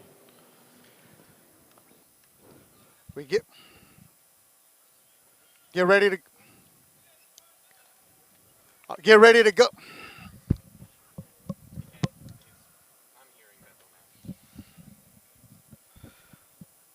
ready to go here in Frisco. We're not Frisco. We've been to Frisco. You fought in Frisco. Where are we at? Fort Worth. Fort Worth, Texas. Bektemir alongside Alex Rincon as we are getting ready for Virgil Ortiz in the main event. Right now is Carlos Nava. He's got the red gloves.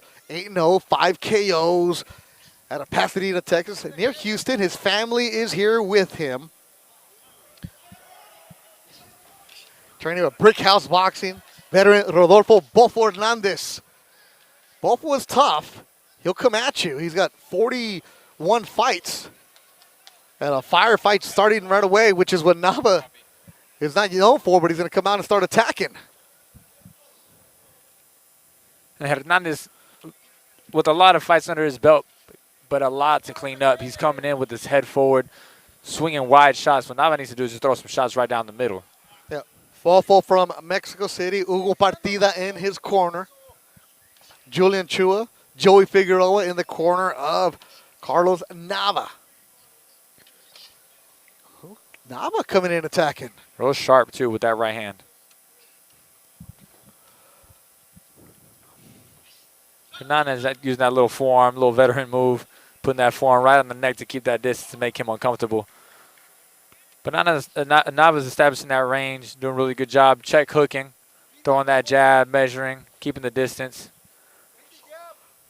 But Hernandez needs to be careful with the way he falls in. Good right hand by Hernandez. Nava, 24 years old. Fofo, 36. You can hear the crowd filling in at Dickies Arena in Fort Worth, Texas. Nava turned pro in 2021. Now switching into the southpaw stance in the corner. Moving around, and Breakhouse Boxing is the gym where Zurdo Ramirez does his work in Southern California. Also Scrappy Ramirez, 115-pounder. Said he walks in that gym, he gets inspired, sees the level where you got to get to. Does his camps in Southern California. They got to get out of your comfort zone. And I know that feeling, being from Texas as well, him being from Pasadena. Stepping away from home is a good thing for you, staying focused whenever you're just breathing, sleep, eat, boxing. That's all you're doing. You just focus on that. No errands to run. No one's stressing you out. It's just you, the gym, rest, focus. Yeah, the sacrifices you got to make in the life of a pro fighter. Our third bout of the afternoon here in Texas. Good 1-2 landed by Nava. We're working our way towards the main event of Vergil Ortiz and Michael Mckinson. That gets going at 8 o'clock Central Time with Ty Grisham, Sergio Mora, and Chris Mannix on the broadcast. It opens up with Bektemir and Lakuziev, and also Maurice Hooker taking on Blair Cobbs, Marlene Esparza, Eva Guzman. So a stacked card on DAZN later on tonight.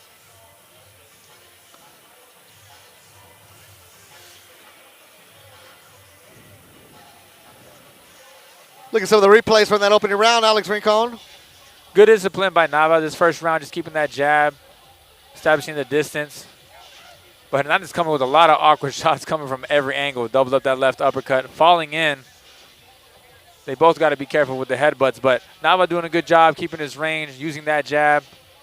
I like to see him kind of sit a little bit more on that right hand. He kind of falls forward with that right hand when he throws it. Establish that jab and actually set it up and bring that left hook behind it. Hernandez is kind of dipping down. If he just adds that left hook, that'll be there.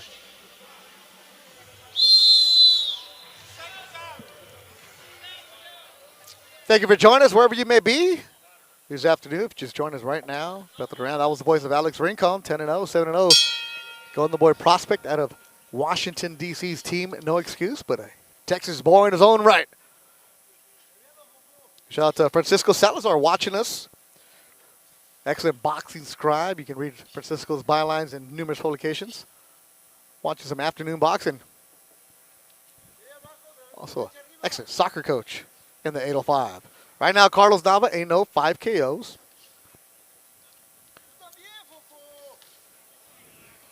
Nava, mentioned, had to leave his comfort zone. He said he wanted to take the next step, fighting off the rope. He was the main sparring partner for Sergey Lipinets. Lipinets' last fight. He was also sparring and drops him. Oh, a big right hand by Nava. He was off the ropes waiting to counter, and indeed he did as Hernandez hits the deck here in the second. And just like I said, Beto, he's coming with open shots. If he just throws shots right down the middle, it's going to land. He's bound to fall in. This is a 6-round fight with someone as almost desperate for those shots to land because he sees Nava fighting back, and Nava's fighting back comfortably. He wants to reach. He's going to land that right hand. Nava will land that right hand if he throws it while he's coming in. Nava, father of a newborn Julian, said he hadn't seen him for 7 weeks because of the sacrifice he had to make to leave camp. Didn't see his boy until this week. He said he's inspired because that's what he's fighting for. Also, he has his 5-year-old Aaron inside the building today, and they're saying their dad put on a good show early on. Good flurry by Hernandez, applying the pressure on Nava. What he needs to do is add a little bit more jabs and a little bit more movement. Right now, his punches that he's throwing, he's just throwing to throw right now. He's not necessarily having a game plan behind it. I would like to see him throw a little bit more jabs, set it up, and land some punches. Nava right now is getting away. He's being slippery, but using that jab. A minute to go in the second round. Strong start for Carlos Nava. A good chin on Hernandez. That right hand was right on the money. So for him to get up, legs not wobbly, recovered really quickly. Got nailed.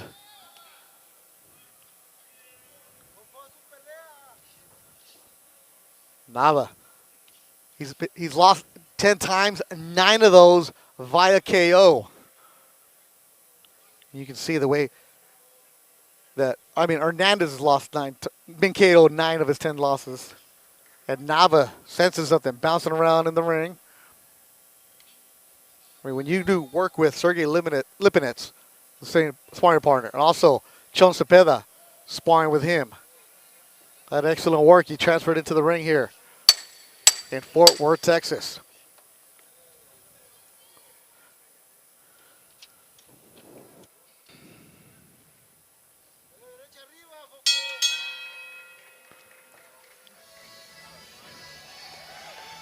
Good round for Nava, establishing the distance, establishing the range, and sticking to the game plan, using that jab to keep him away. And setting up that right hand that, like I said, Hernandez would fall in eventually. Good step back and good right hand right on the chin. Rodolfo was reaching and was off balance. Shot hurt him, but he got up quickly, recovered fast, and finished off the round strong. It's that beautiful right hand by Hernandez. He leaned back, right into the ropes, used the ropes to his advantage, sprung back with that right hand, and knocked Hernandez down.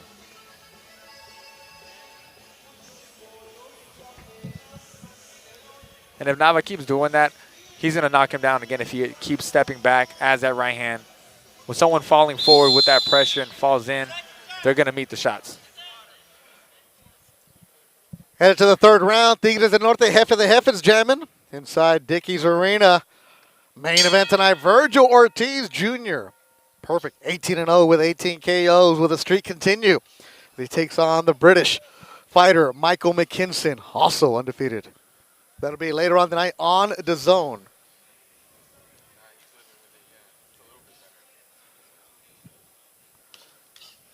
Good left hook to the body by Nava, setting it up with that left hook up top. Good straight shots and that hook up top. With someone like Hernandez who likes to just come forward and wants to throw the throw, Nava needs to throw a little bit more feints to kind of even make the openings easier. He's not necessarily having trouble opening up Hernandez, but there's a lot of things you can do to make a fight easier. And there goes Nava attacking the body. Yeah, nothing's easy about that. You're eating punches against the ropes. Is Hernandez, who said he had a fight last year, but BoxRec shows that his last official fight was in 2020. He's been stopped his last 3 times. He's now 36, getting up in age. Just a tough Mexican fighter that'll give you rounds in battle. That's what we have here on the undercards. Young prospects having to get past these journeymen that are crafty, that are slippery, that are, you fought this, that are, they're not dirty, but they're ish enough. Yeah, dirty-ish. It's just tactics that you know how to get away with to make the other fighter uncomfortable. When something's going their way, you got to do what you have to do within the clean limits, obviously, to make them uncomfortable. But that's what you as a young prospect have to deal with, right? Because you have to learn how to not fall into that trap, how not to get frustrated with them. Absolutely, yeah. You do that. They do that to pretty much wear you out of your game plan, get in your head, frustrate you, so you start complaining to the refs, or you start pretty much fighting their fight. And we've seen plenty of prospects who get overconfident because they're thinking, look at that record. And then all that those journeymen need is that one night, that one afternoon where a kid overlooks you and boom, they get you. And next thing you know, split decision. Ask my journeyman favorite, Duologin. He knows all about that. Good right hand by Nava. And he keeps measuring with that jab. Whenever he's on the ropes, he's pretty stagnant. Yeah. And he finds something as Hernandez got hit, and now he's asking him to bring it. That's that's brave of him. Yes, it is. Throwing back. You can't ask someone to come back in if you're not throwing back. And he's leaning against the ropes. Hernandez is hurt. He's game. A lot of heart.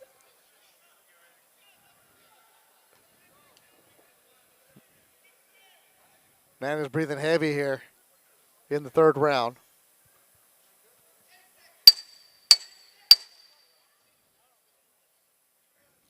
Now a little stick at the tongue, a little Jordan-esque.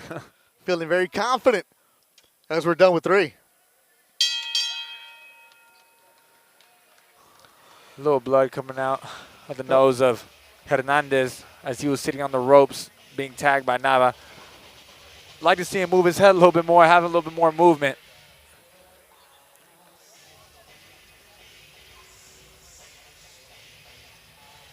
Couple of shots by Nava, just didn't get to land. Good right hand by Hernandez that landed. Nava's got to be careful with also falling in with his own shots. His guard stays pretty low, but beautiful right hand. Whenever Hernandez is on the ropes, Nava is taking advantage, full advantage using that jab, letting his combinations go, bringing on the uppercut and that left hook. And Hernandez doesn't necessarily have the best balance either. He's kind of just flopping around. Anytime Nava throws that hook, it just knocks Hernandez off balance. And he needs to have a stronger base and move, and he definitely needs to fight back. He's showing a lot of heart. He's tough, but we need to see a little bit more action out of Hernandez. Head to the fourth round, Bektemir Alex Rincon. Main event tonight is Virgil Ortiz against Michael Mckinson. 2 more fights here on YouTube. Coming up next, Alex Martin against Hank Lundy. And then Kid Austin, Floyd Schofield, who's 10-0, making his Golden Boy debut against El Gato Guerrero. That's coming your way. And on DAZN, it'll be Beck against Slavan Yanyanin. Uzbekistan against Slovenia. Maurice Hooker against Blair Cobbs. Marlene Esparza, Eva Guzman, and then Vergil and Mckinson. Fourth round, and that's it. Jumping in, and the fight has been stopped. The referee saves Rodolfo Hernandez for more punishment as Carlos Nava, a fourth round stoppage. He's now 9-0, 6 KOs for the fighter at a Brick House Boxing in Southern California. He looked good. He was impressive from the opening bell, Alex Rincon. And Nava was staying to the game plan, staying disciplined, landing all the combinations he really wanted to land to whenever Hernandez stayed on the ropes. But that's a good stoppage by the ref. Hernandez wasn't really coming back to throw. He wasn't fighting back. And even though he didn't look too hurt, it's just about the punishment that builds up over time. And good stoppage by the ref. Yeah, it was a matter of time. And Hernandez, he's a vet. He's been there before, but you see the swelling on the eyes. Had that happen. Hadn't fought it almost 2 years. But very game. Guys like him, hats off, respect to him. His trainer, Hugo Partida, his man has been there before. He fought Jojo and Cameron before in his days. But Nava, not big excitement out of him, but the relief of finally fighting, getting it out of your system. Getting out of your system and getting the job done. And here's some of the highlights. That beautiful right hand, best punch of the night for Nava. And again, he was just letting out those combinations. Hernandez didn't make it easy on himself by staying on the ropes and not throwing back and kept kind of dropping his head down and turning away. And there goes the off balance that I was telling you, Beto, that he just kept moving around, wasn't very set, standing up tall, and that's going to affect you. If you're standing up tall on defense, not going to end well. And it ends in the fourth round, 36 seconds of the fourth round for Carlos Nava out of Pasadena, Texas, who improves to 9-0, 6 KOs.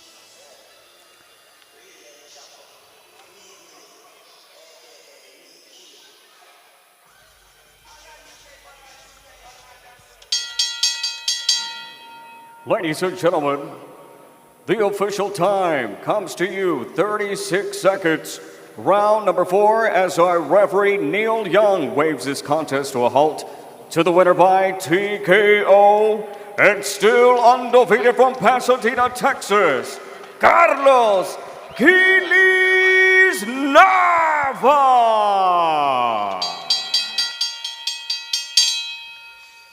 All right, good for him. Talked to him briefly. Not an outspoken guy, very soft-spoken is Carlos Nava, but you do see the smile that, I got the win. That must be a great feeling for him.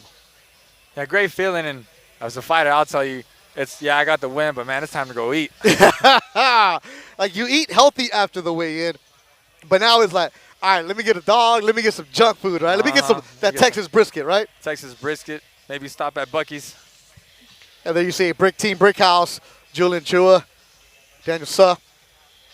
Then you see the highlights from it, and that was that right hand that got him, Rincon. Yeah, that right hand, it was bound to land, and it landed flush. Hernandez kept coming in, a little desperate with the shots, throwing the throw, but Nava looked great. It wasn't necessarily an exciting performance, but it was a very disciplined one, and he got the job done and looked good doing it. Uppercuts landed, came out. Hernandez, tough guy. Gave him that resistance, but it didn't last long as Nava came in the fourth, attacked, pounced, and the referee, Neil Young, decided he had seen enough punishment. Saved the fighter for another day as Carlos Nava gets his hand raised by the 36-second fourth round stoppage here in Fort Worth, Texas. All right, so far, Rohan Polanco, the Dominican Republic, a KO. That was in the second.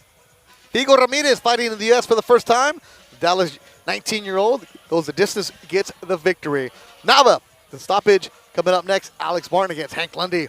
Then Kid Austin, Floyd Schofield against Rodrigo Gato Guerrero.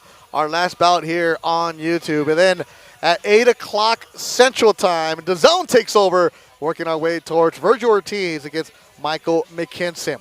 Also on that card, Maurice Hooker, Blair Cobbs. But the co-feature is 2012 Olympian, the WBA, the WBC, and the ring flyweight champion. That is Marlene Esparza, as she sat down with the Golden Boy cameras.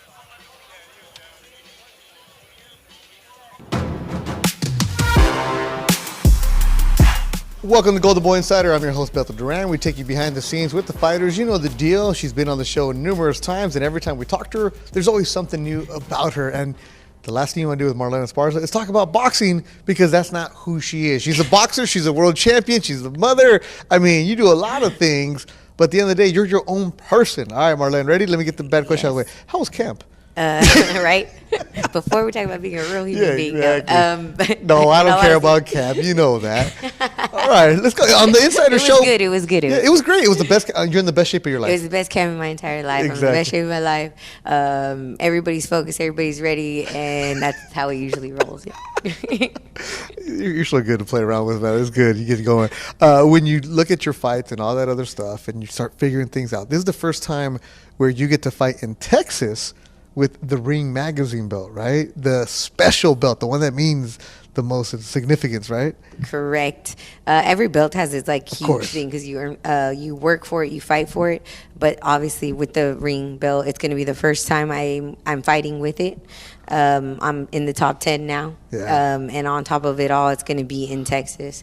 I really don't want to leave Texas. Again, to be honest with you, it's been good. No matter if it's in Dallas, San Antonio, El Paso, it's always feels like home. All right. Now, before we got going, I had all these questions ready for Marlene. And then you were telling me, though, that you have a special development coming out with Nike. And this isn't a commercial or an ad or anything like that. I just found this fascinating because, I told you I used to cover basketball and baseball. So when an athlete says, oh, I'm going to get my own shoe, it's a big deal, especially in the basketball world. But you have your own female boxing boot in the process of being making? Correct. So when I first signed with Nike, which was about 2009, they were asking me about boots. They mold your foot, just stuff like that, and they're used to everybody. But they only had Pacquiao at the time, and I was their first female. Well, they were showing me boots, like, what do I want, whatever, not to make a boot for me, but just to have boots. And I said, oh, yeah, but you have to order them in a size, whatever. I can't even remember what my size is anymore for the male shoe. But they were like, we don't have women's shoes? I said no, and they were like, nobody does? I said no. All women, all girls order men's sizes, and they just were like, what? So they made me my own shoe at the time that wasn't supposed to be mass produced or anything. Put my logo on it, my initials. It's called the Hyper Jab, right? It was, and then I also have another one with a little bit of difference that's called the Bolo. Do we need it? No, you're good. Okay, it's called the Bolo, right? And when everything started to pick up like crazy, they were like, we're not into gear like gloves, but we're shoes. So we really want to look into mass producing shoes that girls can order in their size, the way it should be, and we want your boot to be the boot. Yeah, because I've called your fights and I always liked them. Like, her boots are cool, and you've always had the logo on there. I thought those were just like you like a sticker putting it on or anything like that. But I didn't know that they were for the Marlene shoes. Yeah, and we demoed a lot. Cool. A lot. A few of the guys have can't mention their names. Don't want to be mean. But did take a little bit off my boot just for their special boot. And then I kept demoing, kept changing things, making sure that everything was right. And because the pros and everything kind of goes. Yeah. Once I got my second world title, they said, okay, I think we're ready to go ahead and do this, especially the way women's boxing and little girls are picking up. They're getting so many orders, and Nike understands that to not have women being able to order in their own shoe size is something that, they're not supporting. Hey, good luck to you Saturday. Thank you. This was really cool. With another edition of Golden Boy Insider. Make sure you subscribe. I'm your host, Bethel Duran.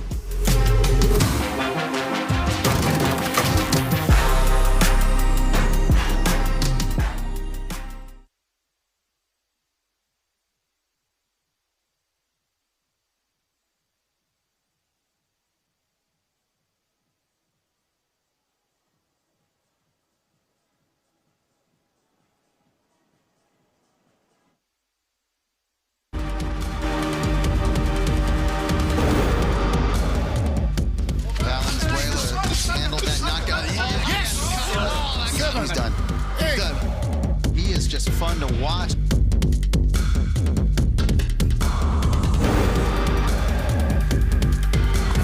Nice left hook to the liver, and down goes Salgado. I don't think he's getting up, and neither does the referee.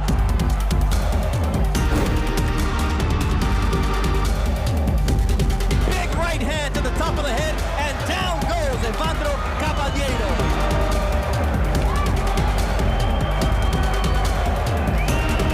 This fight is over.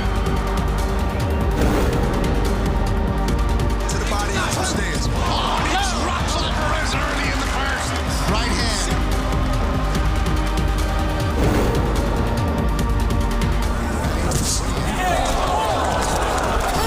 A second round stoppage for Virgil Ortiz Jr.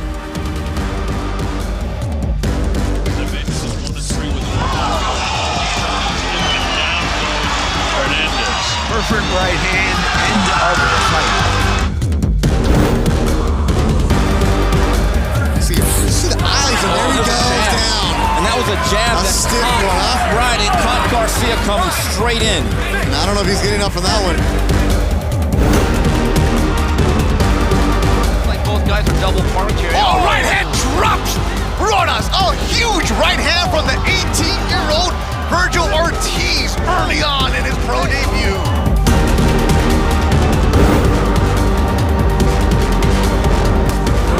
Oh, big uppercut. There it is. That was the moment people were expecting.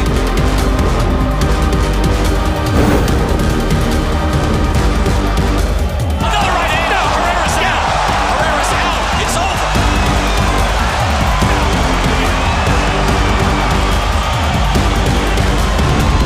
Wow. And now, fight fans, we are set for our 10-round super lightweight attraction. Introducing to you first, ready to make his ring walk, fighting out of the blue corner from Philadelphia, Pennsylvania, here is Hammering Hank Lundy.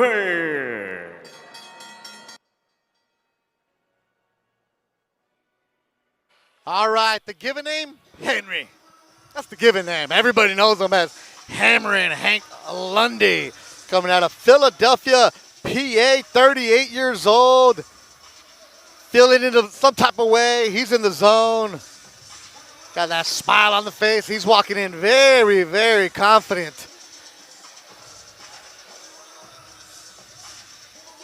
31, 10-1. Coming into Mike Knox, Run the City. Yes, I Shazammed it.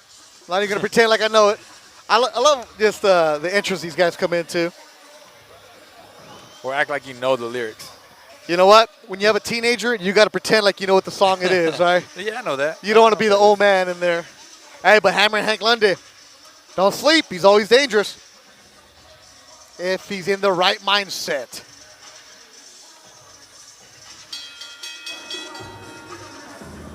And now ready to make his ring walk, his opponent, hailing from Chicago, Illinois, here is Alex Chi-Town Heat Martin.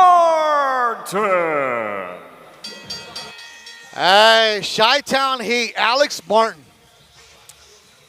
Okay. Now you got the Chicago Stars. Got the red and black, the Bulls colors. He's a huge NBA fan. You talk about the Bulls all day long with him. What I want to talk about is the dollar, or this is the dollar on his forehead right now. The dollar on his forehead. Cuñado number 2 walking him in. I got to ask Cuñado, Mando, what's up with that? We go back in the locker room. We talk to guys, hey, anything special on your trunks?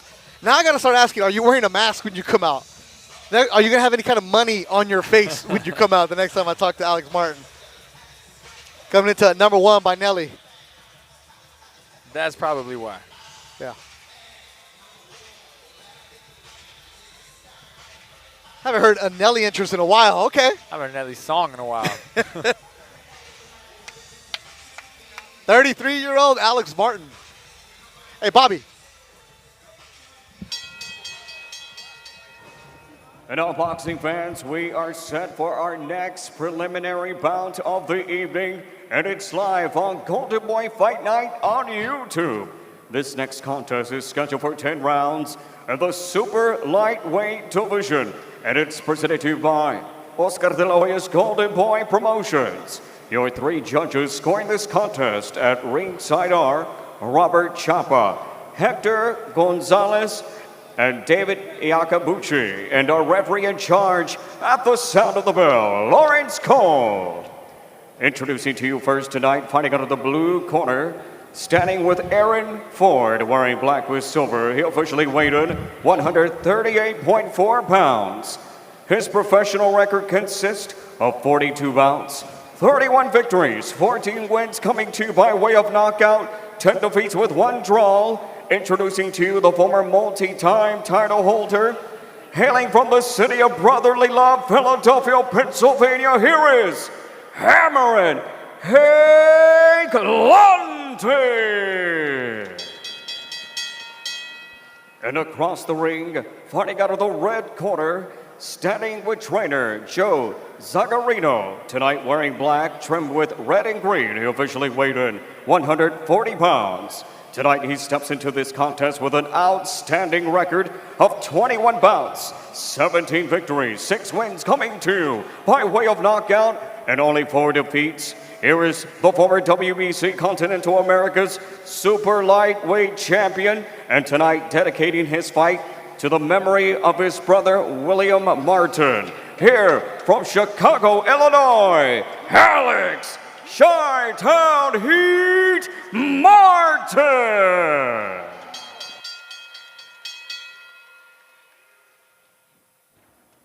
Come on, Alex. All right, your trunks are a little bit high. I'm not going to call them right on the line. All right? Gentlemen, I went over the rules in the dressing room. I want you to obey my commands, pick ups all times, touch them up. Good luck to both of y'all. Lawrence Cole, the third man in the ring. We are ready to go. Alex Martin, Hank Lundy, Bektemir and Alex Rincon on the microphone for you. 10-0, 7 KO, Golden Boy prospect. Rincon doing a great job here breaking down these fights. So we asked, why do you have $1 on his forehead? And I sent Bobby Diaz, our excellent researcher, stage manager here, over to the corner to find out. He said he had $1 on his head, did Alex Martin, in honor of his brother Will, who passed away last week. Everybody called him Dollar Bill. So he wore a $1 bill on his forehead to his brother.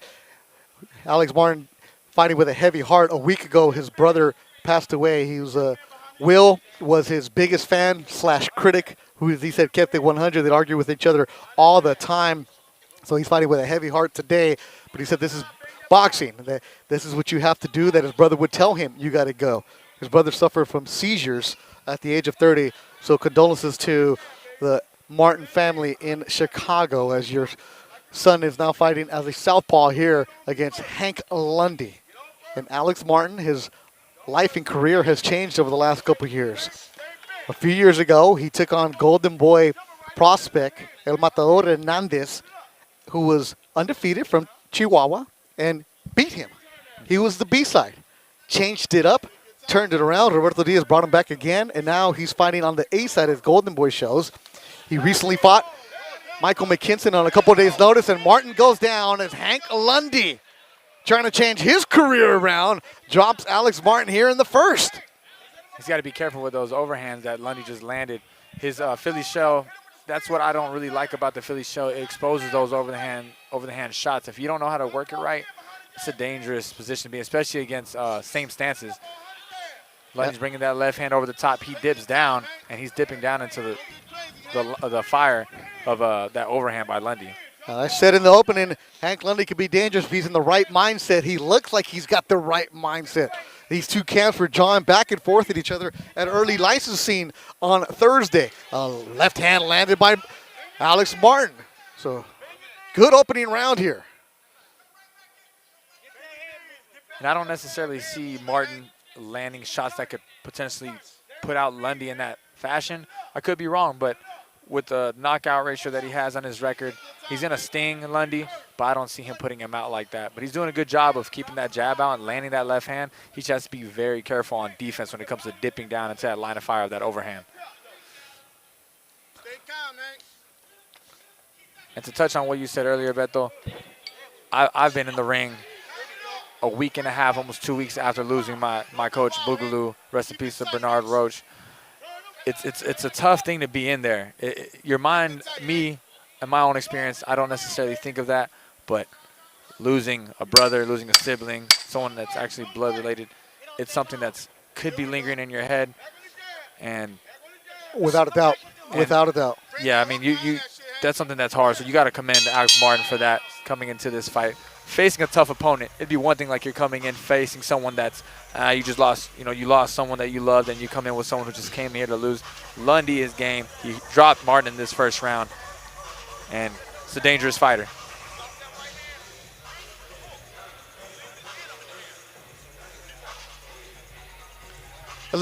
Look at some of the knockdowns from that first round.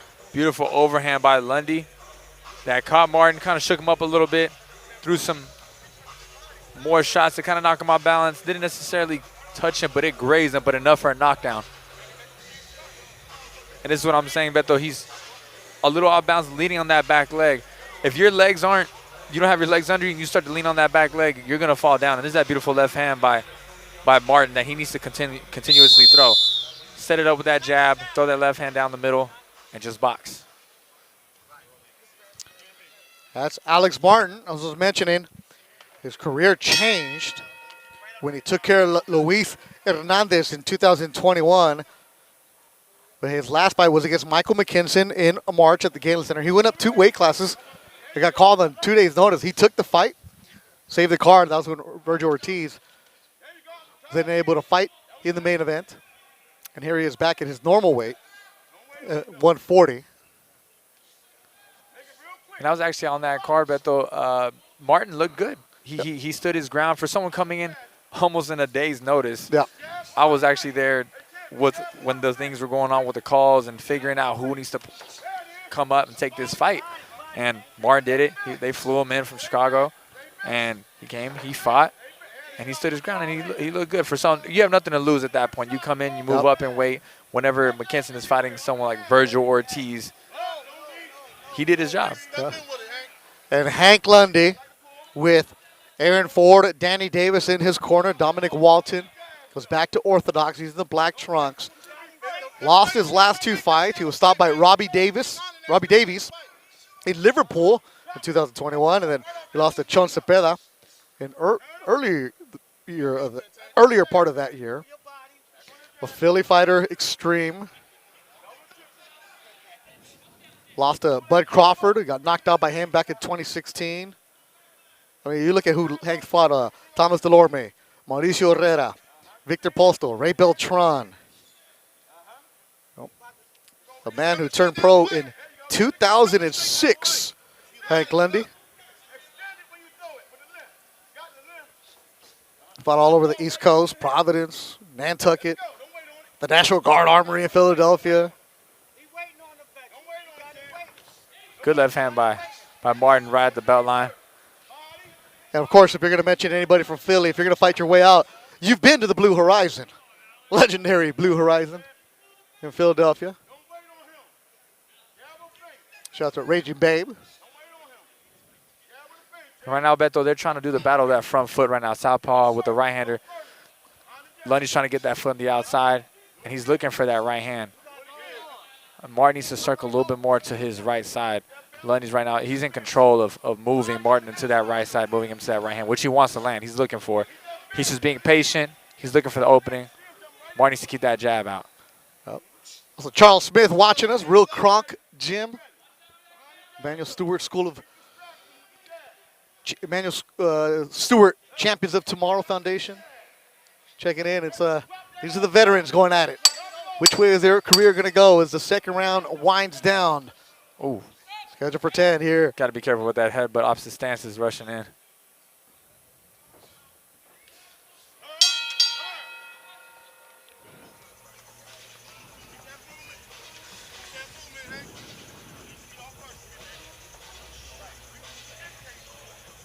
It's good back and forth action from Lundy and Martin, going back and forth. Lundy not laying back. He's coming in with power shots, trying to land that left hand again on Martin. Martin doing a good job of using that jab, keeping him at bay. But again, needs to be careful with his guard. He's dropping down, dipping down, which is susceptible for that overhand left that Lundy landed that first round for knockdown.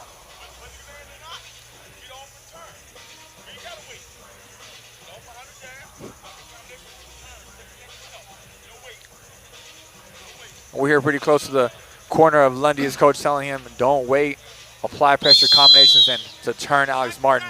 So far from seeing that battle that front foot, Lundy's a little bit more in control, rotating Martin to whichever direction he wants him to move. We head to the third round. Gail Falkenthal in San Diego checking in with New York Fights. And the timeline is going back and forth. Marquise Johns, like, wait, Hank Lundy time? Yes, it is. Hank Lundy scoring a first round knockdown. This is where, you know, the Tim Boxeo of the world, the hardcore fans, are, I know this guy, he might be past his prime. He might be the B-side now, but you never know what you're going to get when you're locked in. And I was talking with the corner of Hank Lundy.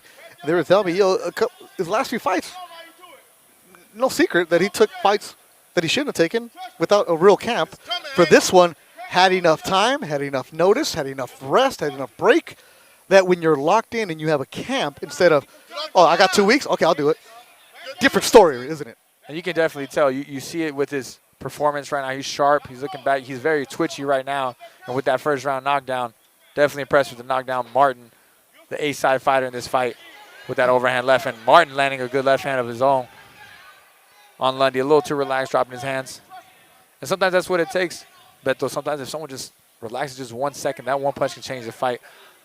But like I said, I don't think Martin has that power where you can pretty much end it. 17 wins for Martin, 6 of them being stoppages. And the last time that Alex Martin stopped somebody, you got to go way back in the box rec to find it. He goes the distance. This was scheduled for 10, and I prepared for 10 rounds between these two. And this is one of the fights, Beto, where it's a chess match. They both are adapting so far. Already in this third round, I've already seen both of them trying to make different changes into their game plan. You see Lundy switching his stance up. Last round, he was staying a little bit more right-handed. He went back to southpaw. Martin, not really much of a switcher. He's sticking to his southpaw stance. Yeah, the last time that Martin did get the stoppage was 2014 at the UIC Pavilion in Chicago. I was actually there that night calling Ronnie Rios against Andrew Cancio, a show that we did for Golden Boy back in the day. We were on Fox. Alex Martin was the first bout of the night. It was myself and Doug Fisher and Jessica Rosales on the broadcast. So he wasn't even on the TV part. And look at how his career has changed now. And while you were calling that fight, Beto, I was freshly out of high school. There you go. So that was a while back. It's going to be a tactical fight. They got to figure each other out, and Lundy going from orthodox to southpaw, giving them the different looks. Coming up next is going to be Kid Austin, Floyd Schofield taking on Gato Guerrero. Then the main event tonight, Vergil Ortiz against Michael Mckinson. That'll be on DAZN. So that's what I'm talking about, his stance, Beto, that he's dipping down too much. And that's putting him in position to get caught in a dangerous angle. Because he's down, he doesn't see these punches coming. He's dipping down, and he's using his peripheral vision. Martin is in a position where he's going to get hurt if he keeps doing that. So he needs to stop dipping so much. Martin needs to stop dipping, stand a little bit more straight up, and turn the opposite way. And there's Martin with the good left hand pulling back. Coming up short. Lundy was short on that overhand. Martin's got to be careful if he pulls straight out. If they're in opposite stances, Martin needs to put that foot on the outside and turn him just like he did right there. He turned him back on the little jab, and it keeps him at bay, and it resets Lundy's offense. But whenever they're the same stances, he keeps dropping down. Lundy can bring that overhand and bring that right uppercut. But if they're opposite stances, Lundy's making him dip down to his left side. Martin likes to lean back on his left leg. If Lundy brings that jab over the top or left hook, brings that right, he sweeps that right hand from the bottom, he can catch Martin. But so far he hasn't caught him yet. He's definitely setting it up, though. That's the voice of Alex Rincon. If you just joined us right now, 10-0 Golden Boy Prospect doing a great job on the mic here. Dickies Arena in Fort Worth, Texas. And here's Lundy in that southpaw stance. He's going to do that. He's going to give you that different look. You mentioned, how a fight can change your life. And when he beat Luis Ramos, he was brought back to fight another Golden Boy fighter. That was Alex Martin. And he beat Jose Ruiz at the Star in Frisco in 2021. And it's like, dude, if we're using you as an opponent and you're beating our guys, let's keep on using you now as the A side. At that time, when he fought Angel Fierro, his corner, Joe Zagarino told me that they were watching the fight. Martin had no manager, no real trainer. He was going to do things on his own. They reached out to him like, guy, we can help you. I know you're in Chicago. And as Joe said, I'm a kid from Staten Island. Telling the dude from Chicago, who I've never met, come train with me. I can do things for you. And Martin said, I got nothing else to lose. Went out there. As Martin said, I'm the only African-American in the neighborhood where I'm at. And it's a life change, but I needed the opportunity, somebody to believe in me.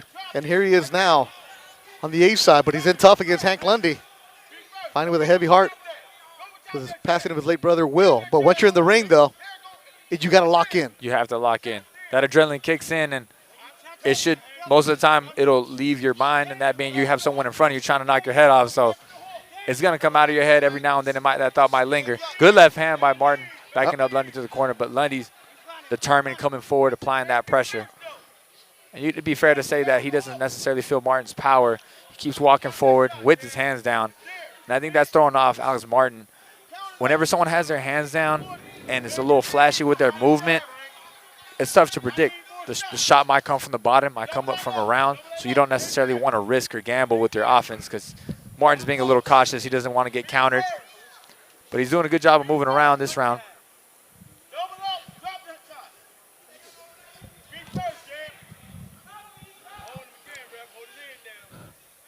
Martin in the red corner. That's why you see the graphic for red. Lundy in the blue corner. That's why you see the graphic for blue. Lundy in the black trunks. Martin, black with the green trim. And there's that left hand over the top again that Martin has to be careful with. Lundy setting it up with that right hook. That right hook's bringing him to that left side, and he does it again. And a smart fighter catches on to that, sets it up. Right now he threw it about 3 or 4 times in a row. Martin should catch on that he's doing that. Lundy, he can set that punch up again in this fight. That's a habit. Whenever you have a fighter sticking to a certain habit, that punch can land. You just have to make sure you set it up and don't be predictable with it. The corner of Hank Lundy feeling pretty good right now. We're right next to, look, here, put your hands up, Recon, put your hands up. This is us right here. This is where we're at right here. So you can hear a lot from the blue corner as Amber Juliana, the ring girl tonight, walking by the blue corner, and they're just yelling instructions for Hank Lundy, and they're feeling very confident in that corner. Aaron Ford, the trainer, Danny Davis working cuts. As they should feel confident. He's doing a good job, even though Lundy, on paper, is coming in as the B-side fighter. It's not looking like that in the ring. On paper, yes, in the ring, he's doing a good job. He's applying the pressure, making Alex Martin uncomfortable. Alex Martin needs to kind of switch things up. He needs to add that left hand to the body, bring it over the top. I haven't necessarily seen him adapt too much. Lundy's adapting a little bit more. Awkward, but it's a great fight. And this is the type of fight you want to see. Yeah, it's back and forth. Here we go. Let's see here. Let me talk to the corner. Let's see here. Hey, Dom, you guys winning? You winning? Yeah. All right, I asked the corner of Hank Lundy if they're winning. They said, yes, we are. They're feeling very confident about themselves. They did get the knockdown early in the fight. You see, looking smooth in the middle of the ring. That's Bernard Hopkins, a newly minted Hall of Famer, watching Philly's Hank Lundy. Here's Chicago's Alex Martin. Martin with the black and green as Martin goes down.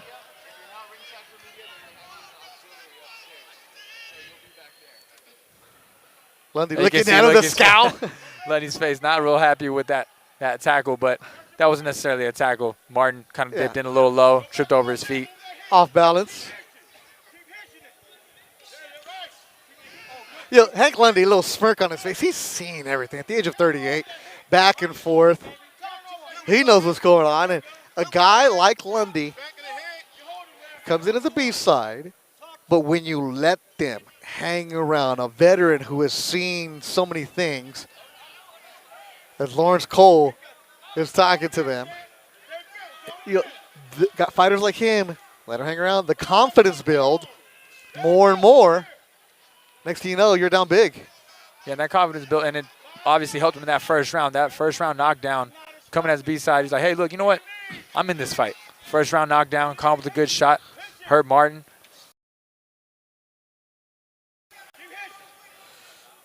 And his corner saying they're up in points, winning the fight. Martin moving around side to side, rotating to his right side. Good jab. Lundy going with that left hand over the top. That's right now is the key to victory for him. Good left hand again over that jab hand. That's the voice of Alex Rincon, 10-0, 7-0, 7 KOs. Golden Boy prospect out of Texas, fighting a team No Excuse, doing an excellent job on the mic. This is the first time you've actually done a solo broadcast with me, right? Yeah, solo. Yeah, you've done one other fight with your brother? I did one with my brother, and then when my brother fought his last fight, I jumped in for about 3 rounds. Yeah. So this is actually your first real broadcast? Excellent job, man. You're doing a great job. And when you impress Mr. Boxing Guru, who used to watch all the fights, you are doing a good job, man. Shout out to everybody watching this, man. Keep doing it, man. Give me good perspective here, back and forth. I didn't realize it's only your first fight that you've ever done. I mean, I've known you your entire pro career. Yeah. But excellent job, man. Thank you. I have you to look up to, so you're helping me out. I can't take all the credit, but I'll take about 80% of it. Hey, we're doing all of it, baby. As we head to the 6th round, a good fight between Martin and Hank Lundy. I like Lundy the way he's coming in with this fight. He's coming in just really no respect. At all. And I like that. Honestly, me personally, I like fighting fighters like that. Guys with no respect, because it brings more out of you, especially for Martin, what he's going through right now mentally. And there's that tackle and slip. More of a trip on Martin's fault. He's kind of getting up like, man, I shouldn't be on the ground. What happened? And Lundy's looking like, man, get off me. But so far, this is pretty much, that kind of can sum up how this fight's been going. They're going inside. It's a little rough on the inside. I don't really necessarily see clean punches being landed on the inside. They like to be on that little shell, hands down from a distance. But right now, in my opinion, Lundy is the one that's landing more shots when it comes to that left hand over the top. Martin's defense is almost his own kryptonite going against Lundy. Dickies Arena in Fort Worth, Texas. The main event tonight, Virgil Ortiz Jr., Michael Mckinson, 2 undefeated fighters. The co-feature, Marlena Esparza, Eva Guzman for the WBA, WBC, and ring flyweight titles. And Maurice Hooker, Blair Cobbs. They went back and forth. That's going to be 10 rounds in the super welterweight division. And opening up the DAZN broadcast at 8 o'clock Central Time, 6 o'clock Pacific, 9 o'clock Eastern, will be Uzbekistan's Bektemir Melikuziev, Bektemir, against Slavan Yanyanin from Serbia. After this fight right now, you're going to see Kid Austin, Floyd Schofield, who has a lot of hype behind him, taking on Gato Guerrero, a veteran. But right now it's Hank Lundy, Alex Martin.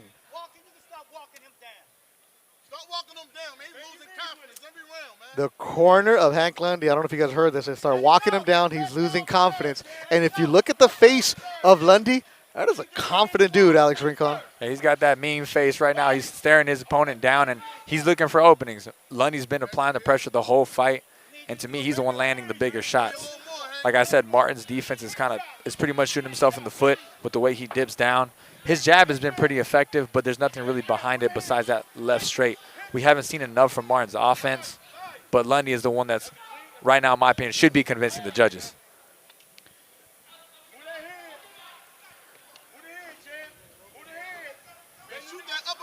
And there's that hands down by Lundy, which you can tell Martin is being hesitant to throw. He knows it's a bait. He's trying to bait him in. He wants to counter him. If I was Martin, being a southpaw on a southpaw, jab for a jab. If you got a good range, slip your head out while you throw that jab. Are you southpaw? Yes. So how do you counter a southpaw? You jab for a jab. You feint. Lundy wants to land that left hand. Make him think you want to step in. Bait that left hand.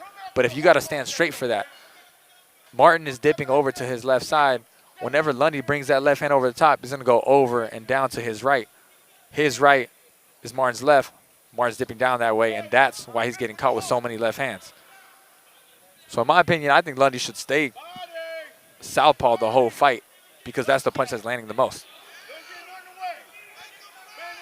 But Martin catches Lundy standing straight up, a little too squared, too relaxed. That's when he should take advantage. Throw straight shots, keep him off balance, and throw, take advantage.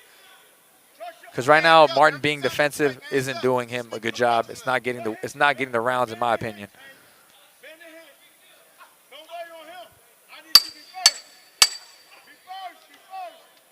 Good couple jabs for the closing round for Martin. And a good jab by Lundy.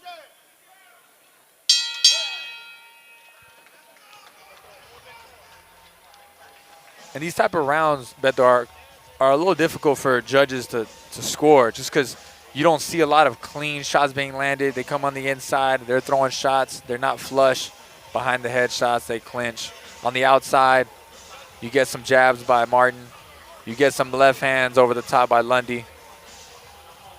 So it's kind of a tough round to score for the judges.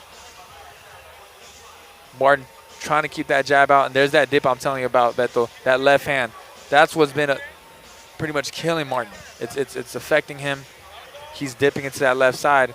And see, Lundy's almost dipping there, and it works for him. So it's that opposite stance, Beto. If they dip into that backhand, you throw your rear hand. If you bring it over the top, it's going to land. Especially in that Philly shell. That jab hand is dropped. They're dipping down. They have nothing covering over the top unless they roll. As Hank Lundy jumps out of the stool.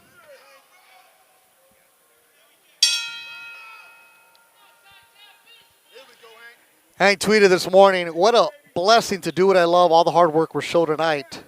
Feed my family, entertain the world. We're just getting started. It's hammer time." And he's looking good through 6 rounds, Alex Rincon. He's looking good. He's looking in shape. He's looking strong and aggressive. And that's what you want. That's what you want from Lundy's camp. Right now they're telling him to keep applying the pressure. And he's landing good shots, barely missed. And that's what I was telling you about. Like, he has to roll. On that defense with the same stance, you need to turn that shoulder over. If you don't turn, that left hand is going to land over the top.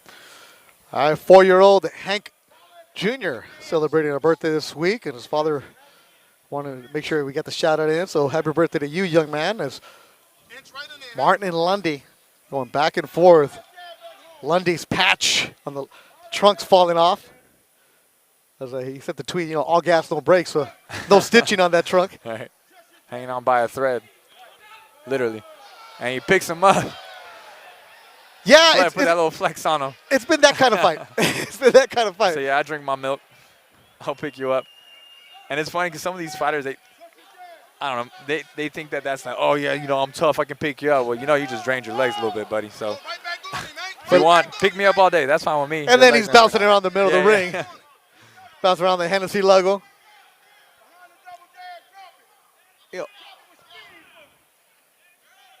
Doesn't it just look like Lundy is controlling every aspect? Yeah, he's allowing Martin to pretty much circle, but that's the thing you want to do as a fighter. When you have control, you make that other fighter think they're in control, and you just move them. He's moving Martin to that left side, and see that he's throwing that left hand over the top. And both of them kind of just looking around the ground like, I just turned you. He's like, no, I didn't. A little smirk from both of them. And I don't know if you noticed, but there was a couple times they were talking a little bit back and forth, smirking at each other. Yeah, they're talking more and more. And I actually heard Ox Martin's coach, Joe, talking to Lundy's corner before the fight, saying, hey, I talk a lot of smack. Don't be mad at me after the fight. Oh, did he? Yeah, he told him, don't be mad at me after the fight. Don't beat me up. I'm going to talk my smack. Just letting you know. Don't take it personal. Might as well put a microphone inside the ring right now. Right. Their commentary must be good. As Martin rolls with a punch that Landy throws. And this is the part that I'm talking about. They're on the inside, and there's nothing really flush landing. There's punches being thrown, but nothing set. And Martin's head's down. Whenever you're in there with especially same stance, you got to keep that guard up, stay tight, and keep your eyes up. Martin's dipping down too much with his eyes down. Good body shot by Martin. Lundy throwing some hammer fists. Good body work again by Martin with the left overhand. a good finish of that round by Martin. That's how he needs to finish the rounds. These rounds aren't necessarily convincing. You want to finish these rounds strong. And these type of rounds where you're going back and forth, finish the round strong. You should be able to take it on the judges' scorecards.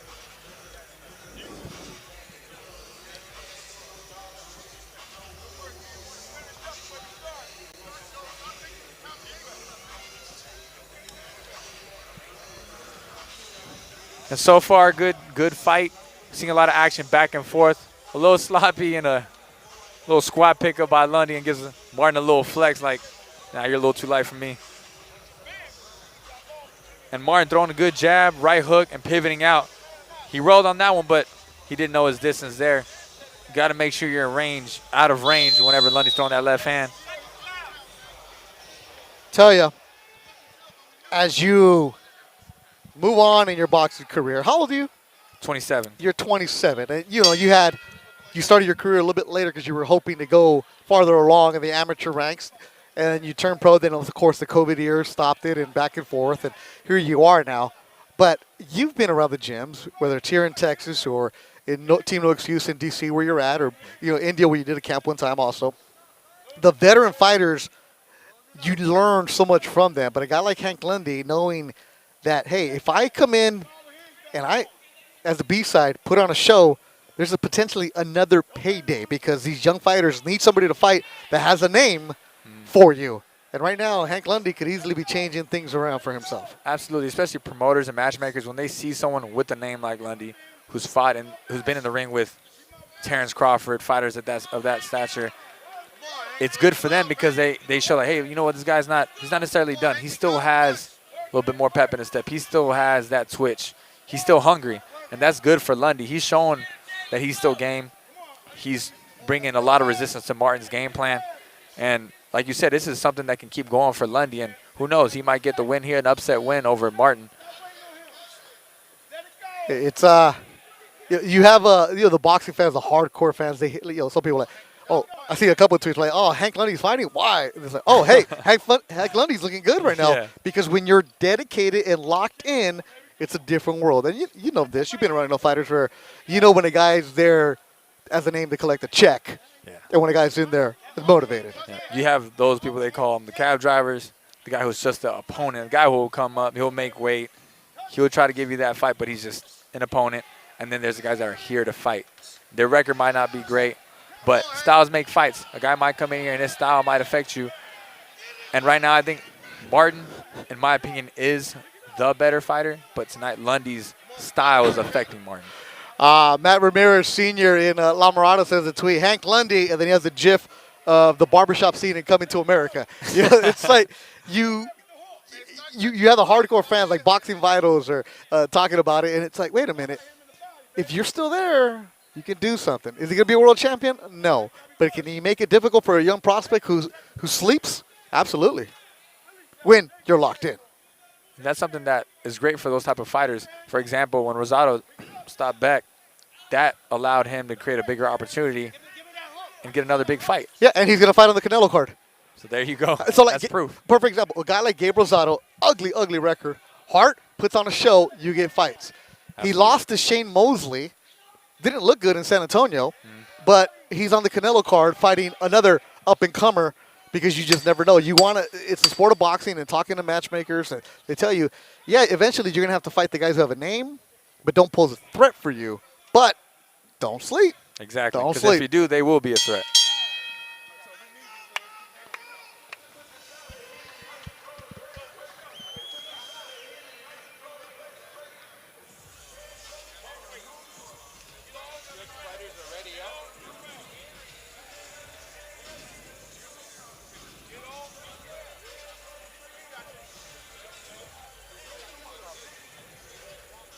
And an instant replay, Lundy landing that jab over Martin's jab, is hanging a little too low. And here in the opposite stance, landing that same jab. Martin throwing a 1-2, missing. Lundy getting pretty low. Martin making the same head movement. Good right hook, but that was more of a slap more than a punch on Martin's end. But so far, this is a fight that's just going back and forth. Beto, this is a fight that they're both being tested. Lundy saying if he still got it. Martin, hey, can you get to that next level? So far, it's a good fight. Close fight to judge. If you're just joining us right now, that's the voice of Alex Rincon, 10-0 Golden Boy prospect. Thank you for watching us, wherever you may be this afternoon, this evening. Hank Lundy with the red gloves, finding out of the blue corner. Alex Martin, black and green, out of the red corner. So we're here in the 9th round, scheduled for 10. Lawrence Cole separates the two. Let me ask the corner again. You guys waiting still? Yeah, some hesitation. Some hesitation. Yeah. Danny Davis come and said, "Yeah, but there's some hesitation." But you know what? I understand why. Yeah. You may think you're winning, but we're in Texas.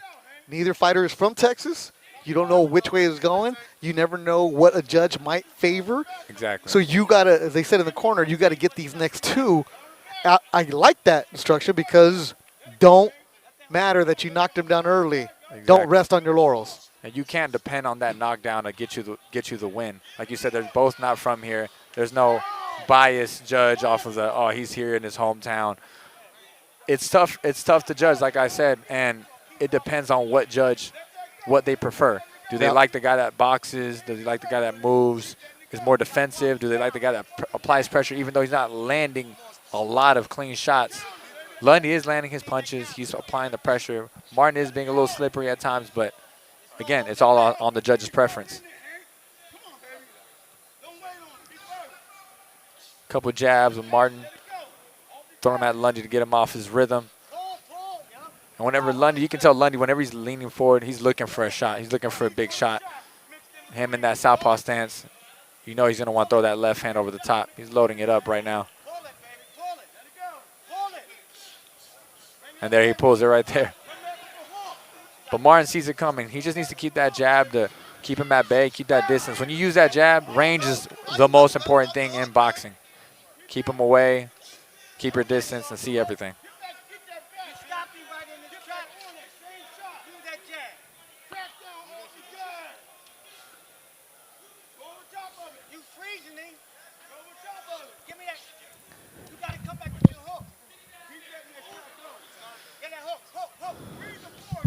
Good double jab by Martin.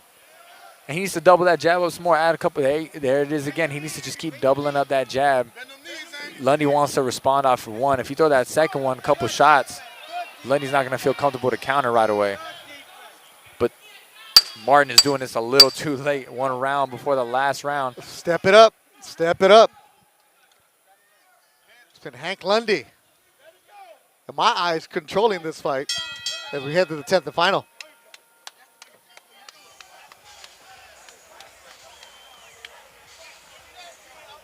And for the ones that don't know what ring generalship at home, ring generalship is the one who controls the ring, who's controlling the fight, controlling the ring, whether it's forward pressure, making the other fighter move in the direction. It's just taking full-on control. Lundy, in my eyes, just like you said, Beto, is the one controlling everything. Martin is moving, yeah, he's moving side to side, but Lundy is making him move certain ways, making him think that he's, oh, I know where I want to go. I want to move here and there. But Lundy is making him move that way. He's allowing him to think that. And he's throwing the shots that he needs to throw to catch him. And he's there he is high talking. Spitting over here, too. Hey, who's he yelling at? Who's he yelling at, Danny? Who's he yelling at? Oh, it's a Philly thing. So the 10th round, it's a Philly thing. Just yelling at everybody? Oh, we're about to see right now. Dominic Walton, Danny Davis, there before. Appreciate you guys letting us know. I'm like, who's he yelling at? He's just like, who are you looking at? Like, it's a Philly thing. Just keep yelling. All right, so it's a Philly thing. Here we go. Hammering Hank Lundy, who I saw fight against Mauricio Herrera at the old sports arena where they filmed Rocky. And it's a push down as Martin, a little shimmy. A little taunt at him while he's on the ground. Yep. Yeah, he lost to Mauricio Herrera at the sports arena back in 2015. And Sports Arena was knocked down, and now it's home of LAFC soccer. But yeah, that's where they filmed the original Rocky. And Hank taking that Philly attitude here into the 10th round, just yelling at everybody. So you can all get it. I've been to Philly to spar before, Beto, and they all come that way. They come in here with no respect. I'm going to come here, and you got to earn your respect with me. But, man, I did a fight at the 2300 Club. I earned my respect out of there. And Lundy's showing no respect coming forward, and he's here to take that win. A career that started in 2006 for Hank Lundy in Cape Cod in Hyannis. Here he is now in 2022 fighting in Fort Worth, Texas. 38-year-old Hank Lundy. Good body work by Martin. But where was that earlier? And you can't be doing that in the last round and thinking that it's going to affect you. You can land a shot late in the round to stop them if it's flush, but to break them down, you're 10 rounds too late.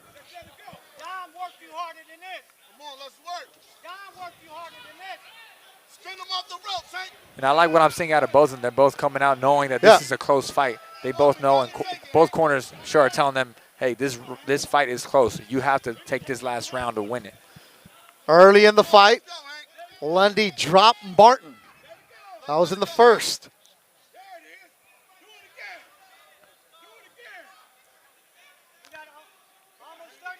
$50 seconds ago in the fight. Picks them up again. They fall down. It's been that type of fight. Yeah. A little WWE action. As Hank went down. Hank taking his time right now to get up. That's that vet move. Because 2 rounds ago, he was jumping up and down like no other. I'll pick you up. Knowing the fight's winding down. And Alex Martin's like, oh, he's milking the clock here. They stopped the clock now. Lawrence Cole stopped the clock. 38 years old. You know what's up. You know what to do. Yeah. Let's look at the replay. And even Lawrence. Here we go. The back in action. Good left hand by Lundy. And 2 things that does for a fighter. Either drains you or pisses you off and you come back in there. You want to hurt the guy for it looked like it upset him. Suplexing you down to the ground. And he landed on the top of his head, so that was pretty dangerous for Lundy. Hernando Perez smacks it down. The final seconds of the fight. A push down, a slip. That type of fight. And that'll do it 10 rounds. They hit gloves in the middle of the ring. So Alex Martin and Hank Lundy go the distance. 10, how do you say? 10 rounds. 10 interesting rounds. Yeah, 10 rounds of I don't know what to call it. Two veterans. Yeah. 2 veterans trying to be, the 2 corners. It was almost like rugby. It was almost like rugby. Yeah, there you go. 10 rugged rounds. Yeah. This is, as a broadcaster, you got to go buy yourself a thesaurus, Alex Rincon. Yeah. It'll go to the judges' scorecards. Remember, Lundy dropping Martin in the first round. It's Christine in the corner of Alex Martin. Christine's very popular here in Texas and really all over the nation, working with a lot of the Team USA amateurs. Cuts? For cuts, and she's a great coach as well. I've known her from the amateurs for years. Got to fight one of her sons in the amateurs. My brother fought one of her sons. And great family, and she just got inducted to the Hall of Fame for women's as a coach. So she's earned that for a very long time, and it's great to see someone from Texas, working with another corner, someone all the way out in Chicago, and again, the condolences to the family of the Martin family for their lost loved one. But it was a great fight for Martin mentally to come out here with a heavy heart, fight against a tough opponent like Lundy. All right, so who won? Let's find out for Jeremiah Gallegos. And all fight fans here from Dickies Arena. From Dickies Arena, we now go to the judges' scorecards. Judge Hector Gonzalez has this bout 98-91. Judge Robert Chapa and David Ayakobuchi both have the bout 97-92. To the winner by unanimous decision from Chicago, Illinois, Alex Chi-Town Heat Martin. Alex Martin sweeps the cards. Unanimous decision. A fight that Alex Rincon, you said it. It was going to be close because of what the judges would favor. So the knockdown early by Hank Lundy didn't matter in the judges' scorecards. And a very emotional Alex Martin with the passing of his brother Dollar Bill William earlier this week, fighting with a heavy heart. And you see the respect from Hank Lundy. The two camps went back and forth. They were jawing all week long. But a professional in Hank Lundy. Let's go to Jeremiah Gallegos as Alex Martin has something to say. My brother, man, I lost him to seizures. He had a seizure last. My brother had a seizure last Sunday and passed away overnight. I just want to say RIP to my brother. It was my best friend, my hero. I just want to say RIP to him.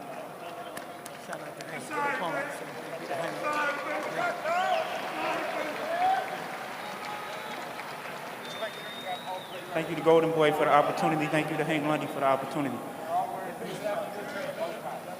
Emotional Alex Martin, tears in his eyes, as he said a few words about his brother William, who passed away. Condolences to the Martin family on their loss. So.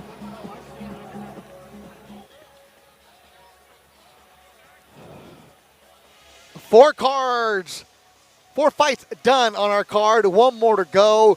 Floyd Schofield, Kid Austin is the only fight remaining here on the YouTube portion of the broadcast. 8 o'clock Central Time, DAZN takes over. So win so far for Polanco, Ramirez, Nava, and Martin. We've had 2 KOs, 2 decisions. What will we see in our next fight?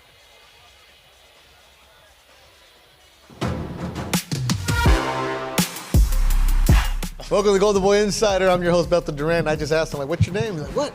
You forgot it already? The reason I'm bringing that up is because eventually you're going to hear a lot of noise coming from this young man. 19-year-old, soon to be 20, Floyd Schofield. They call him Kid Austin from Austin, Texas, and he'll be making his Golden Boy debut August 6th at the Dickies Arena in Fort Worth, Texas, on the undercard of Vergil Ortiz and Michael Mckinson. You know this, on Golden Boy Insider, we ask you all kinds of questions outside of boxing. We're going to get to know this new signee. All right, I said it. What's your name? And you're like, wow, you forgot me. Because we met today, this afternoon, and I was like, okay, you're going to come on the show, you're going to talk about it, get to know you, but you have that attitude of, I'm going to make people remember my name, man. Where's that confidence come from, young Floyd?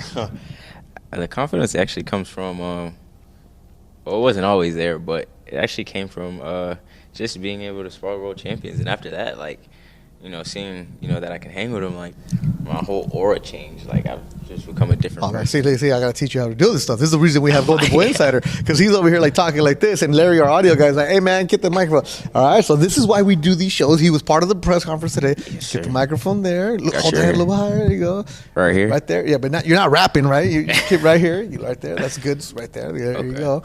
And you got to get the microphone, man. Chilling. There you go. Just chilling. There's your camera right there. They call it the one shot.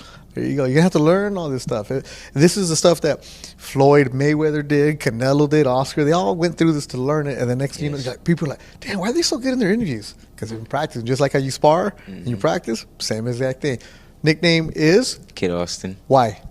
Because I'm just a kid in Austin. My dad actually came up with, I thought it was corny at first, but, you know, it actually had a ring to it. Come on, man. Oh, my bad. Let me yell at you like Bernard did today. But, yeah, it actually has a ring to it because, you know, I'm just a kid in Austin. You feel me? Austin, Texas, where you're home. So now you get to fight at Dickies Arena in Fort Worth on a Golden Boy show. How did you and Oscar De La Hoya meet?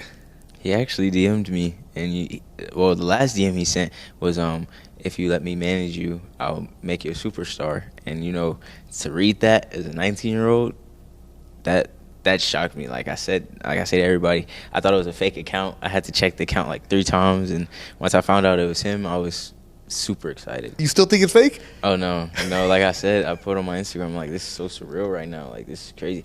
Everything I ever dreamed of is coming true. Like, I'm just super excited to be here and be able to showcase my skills. It's amazing. Yeah, and you do a great job with your social media. You're not an influencer boxing. You're a legit boxer. You got over 100,000 followers. But the shirt you're wearing right now, sit down, be humble. You make these shirts, and then you sell them, and the proceeds go where? Actually, yeah, to the Children's Hospital. And there's this thing where they build homes for the homeless. Like, what is it, like a 3D printer? type thing. Yeah, it's like a 3D printer. They build them for the homeless, and you know, the homeless they get free housing and whatnot. So, you know, we just make these shirts just, you know, because I don't get money for it, so might as well just give. Well, it you're to coming out of your own pocket to make the shirts. Yeah, so you might. And all proceeds go to the charity. Yeah, you just give it away. Okay. I just mentioned before we started, like, yeah, you got no money yet, man. So you're losing money on the shirts, but it's for a great cause. Mm-hmm. Where did that come from? Because me and my dad was homeless at one point. I can't remember much, you know. Yeah, guys gonna have to talk to my dad because, you know, even though we didn't have much, he always made it seem like, you know, I had the best childhood, even with the boxing. We didn't have a lot of money to go these places. He had to, you know, ask people for money. My dad has a huge ego, so I know how much it took for him to, you know, ask people for money. So it's all because of him, you know. So when you say homeless, you were in your car? No, not even in the car. Like, we literally had to walk around with shopping carts and, like, sleep wherever we could sleep, subways, and where else did we have to sleep? The park, like, stuff like that. Yeah. So how old were you? I was a baby. I was, like, 2 years old, 3 years old. My dad had just got custody of me. My dad was actually in the rap game, so he had to actually give that up and get a regular job just to get custody of me. So yeah, good luck to you. Nice meeting you, young man. You Floyd too. Schofield, the name you're going to be hearing from more and more on the Golden Boy shows. Thank you for watching Golden Boy Insider. Make sure you subscribe and make sure you follow Kid Austin and help out the charity causes here in the Texas area. Another edition of Golden Boy Insider. I'm Bektemir.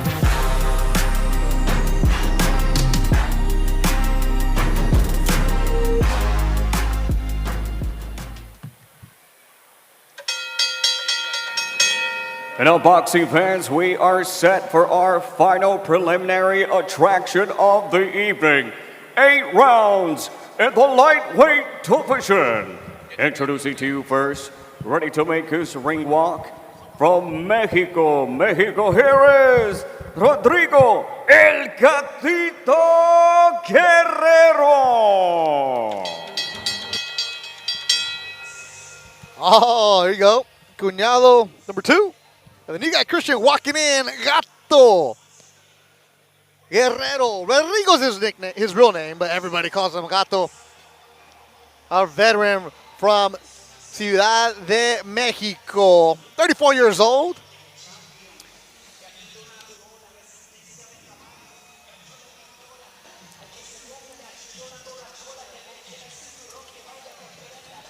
He's a veteran. He comes in ready to scrap with you. Going up a division, no problem with it. And yeah, Shazammed it. This is funky Mexican rap. What he's coming into. All right, Jeremiah, who's the A side on this?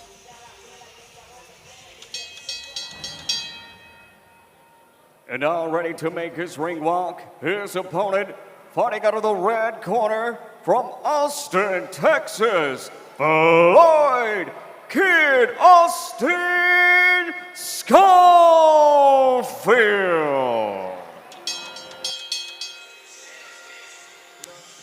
Making his Golden Boy debut, 19-year-old Floyd Schofield. Kid Austin is his nickname. Comes to you by Austin, Texas. All right, Rincon, I don't know who this is, so how do you say this? A shot it? I don't even know what that is. That's that new rap. I don't. Oh, look at you, 27-year-old saying that's that new rap.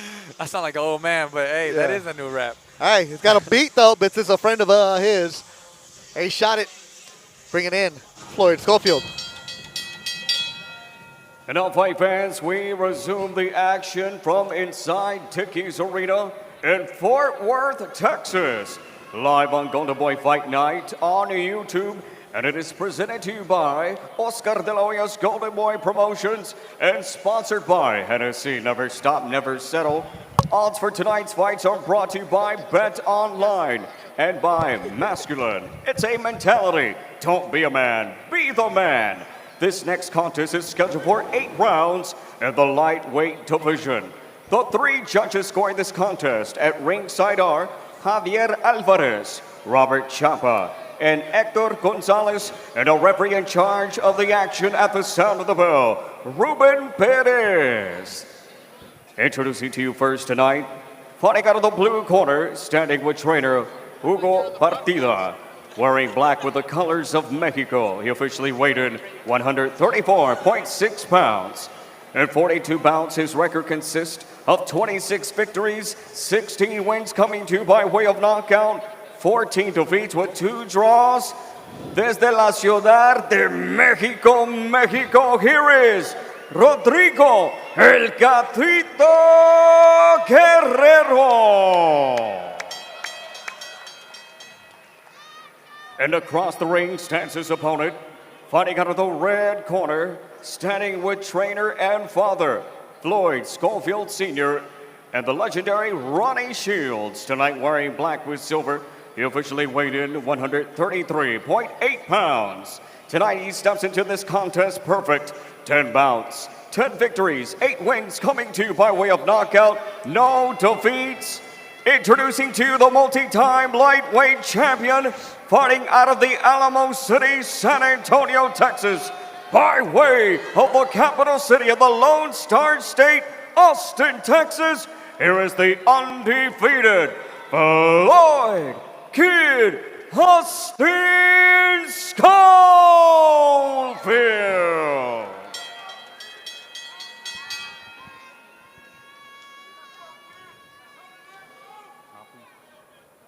Okay, I'll give you instructions in the dressing room. Ya te di los instructions en el camerino. I want a good, clean fight. Una pelea buena, pelea limpia. Protect yourself and obey instructions at all times. Obedece y protege todo el tiempo. Chocolate guantes. Chocolate. Ruben Perez, the third man in the ring. We are ready to go. Our final bout here on Golden Boy's YouTube. Golden Boy Fight Night, they call it. Beto Duran alongside Golden Boy prospect Alex Rincon as we get ready to go with you. Working our way towards the main event of Virgil Ortiz. That'll be coming up later on this evening on DAZN. This was scheduled for 8 rounds in the lightweight division. Floyd Schofield, 19 years old. He turned pro. He was 17 here in Texas. Originally from New Jersey. That's where he and his dad have roots. We're living in Georgia. Came to Texas so he could turn pro. He's been fighting the circuit in the Texas area. Recently signed to Golden Boy, so this is his Golden Boy Promotions debut. A big opportunity for the young man. He's locked in. His father, Floyd Schofield Sr., is his trainer. Kid Austin, they call him. And he immediately works the body with those white Everlast gloves. Real sharp shots, too. You didn't even see him coming. Real quick, little 2 shots to the body. And if you keep up with Kid Austin, he's very, very poised. His dad is on top of him when it comes to the technique, with the movement. A lot of drill work, too, when it comes to the gym. Oh, and Gato eats a punch. Gato eating more punches here in the opening round. Kid Austin said he's going to come in and put on a show. Well, he immediately switching it up on Gato, who expected more of a fight that was going to go a couple rounds. To borrow a line, it looks like he's double parked. Here's Kid Austin. He took those punches well in that trade. He got caught flush with some of those shots. Even in between some of those shots, which are the ones that hurt you the most. In between shots are the ones you don't see coming. But he took those shots really well, even though it was on the ropes. Guerrero showing he's a warrior. Yes, he is. Gatito is moving up. Gato has lost his last 8 fights. Was stopped in 2 of those. But he gives young prospects rounds. I don't know if we're going to get that tonight. Because Kid Austin, Floyd Schofield, has that locked-in look. That locked-in look and sharp shots. Oh, man. Gato with some swelling on the right eye immediately. And I've seen Kid Austin fight once before, and he's young. He's 19 years old. He's got really good things about him with his speed. He's explosive, good footwork. But as you see right there, he gets a little anxious to land some of those big shots. When you're young and in the pro game and you get anxious to land those big shots, you're a professional. You want to get those nice knockouts. He has a big following on social media, so he wants to get a good little knockout for the gram. But it's about patience, about setting up the shots. And that's part of the reason that why they gave him Gatito Guerrero, a veteran who at the age of 34 knows how to survive an attack like that. the onslaught. Knows how to roll with it and get into rounds. But solid opening round for Floyd Schofield here at Dickies Arena in Fort Worth, Texas.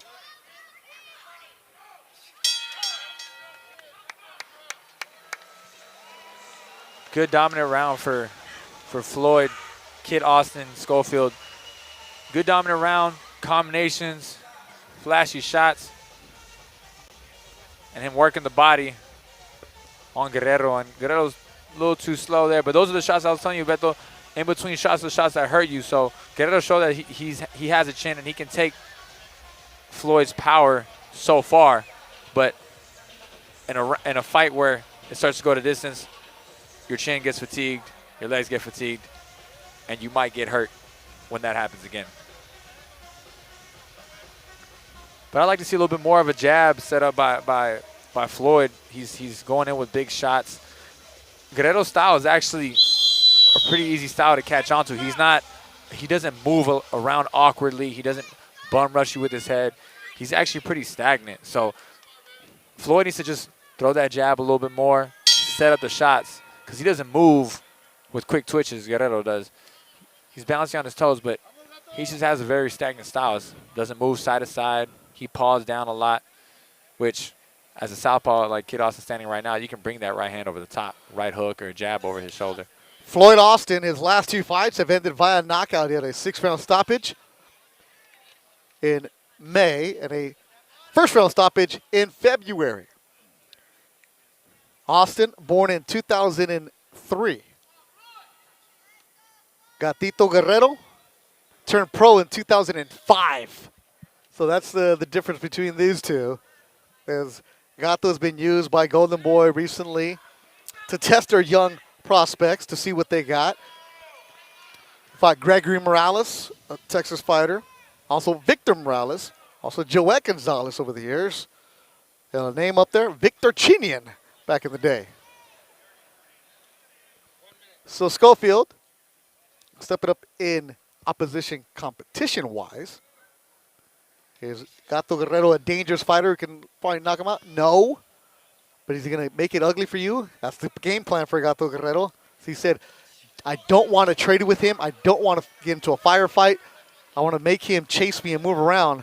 And right now, Floyd Schofield did a good job of cutting off the ring. He's cutting off the ring, applying the pressure. I know Guerrero says he wants to chase him, but he's not doing anything bad. If you want someone to chase you, you have to counter him as he's coming forward.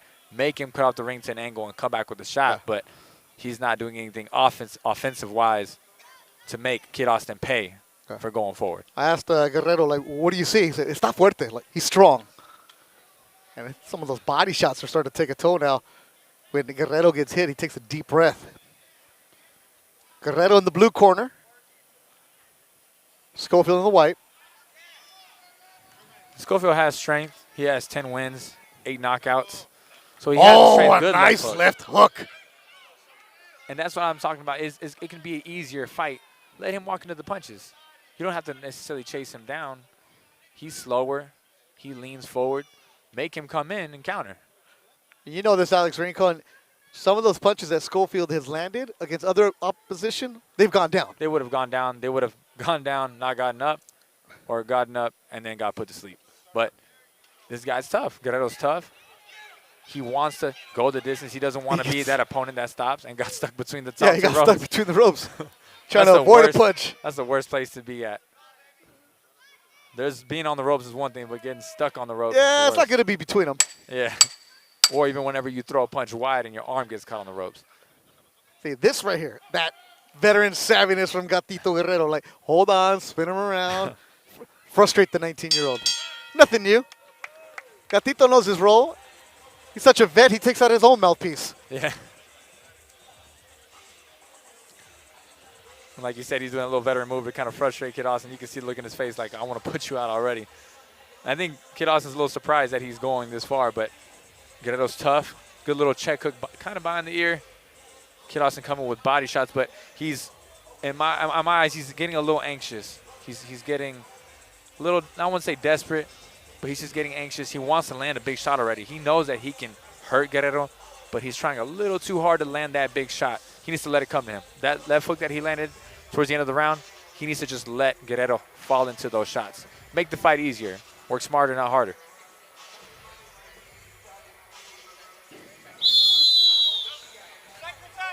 As always, thanks to BoxRec Gray from BoxRec providing all kinds of great information for me. That's how I'm able to find out what's been going on with Floyd Austin.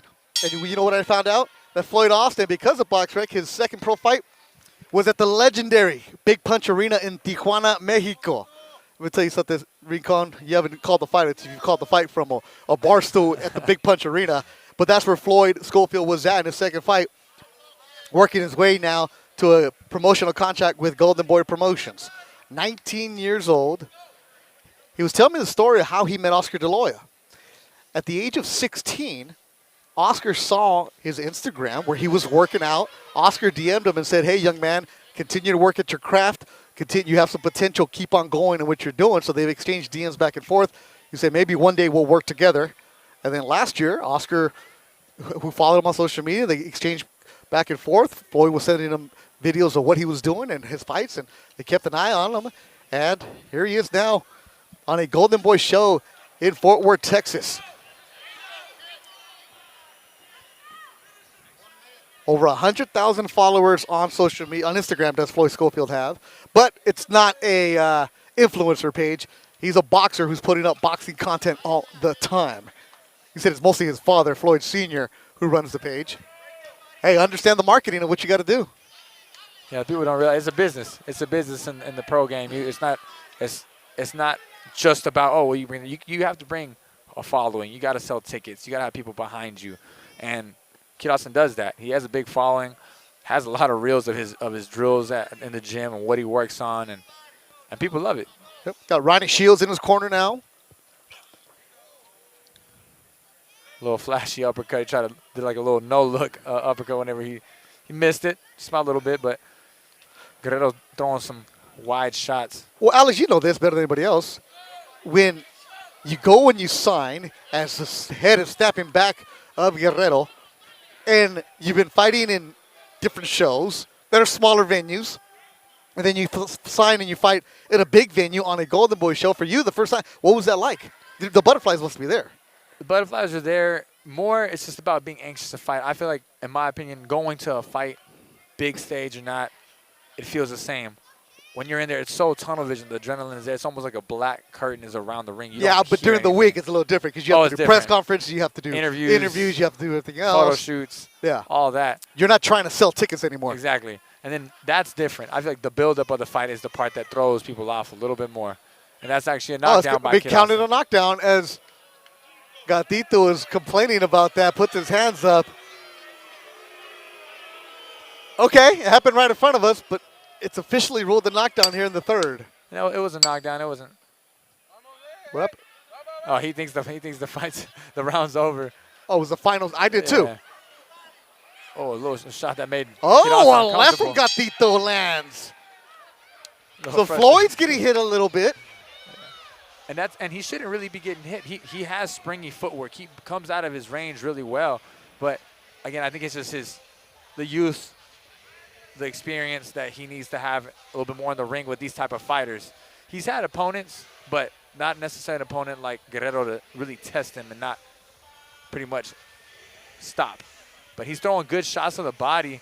But again, he's getting a little too wide, and Guerrero's landing those shots that aren't hurting him, but they're landing. But regardless of that, Kid Austin still winning the rounds very convincingly. And that there shows he's getting a little too anxious on the shots, but winning the rounds.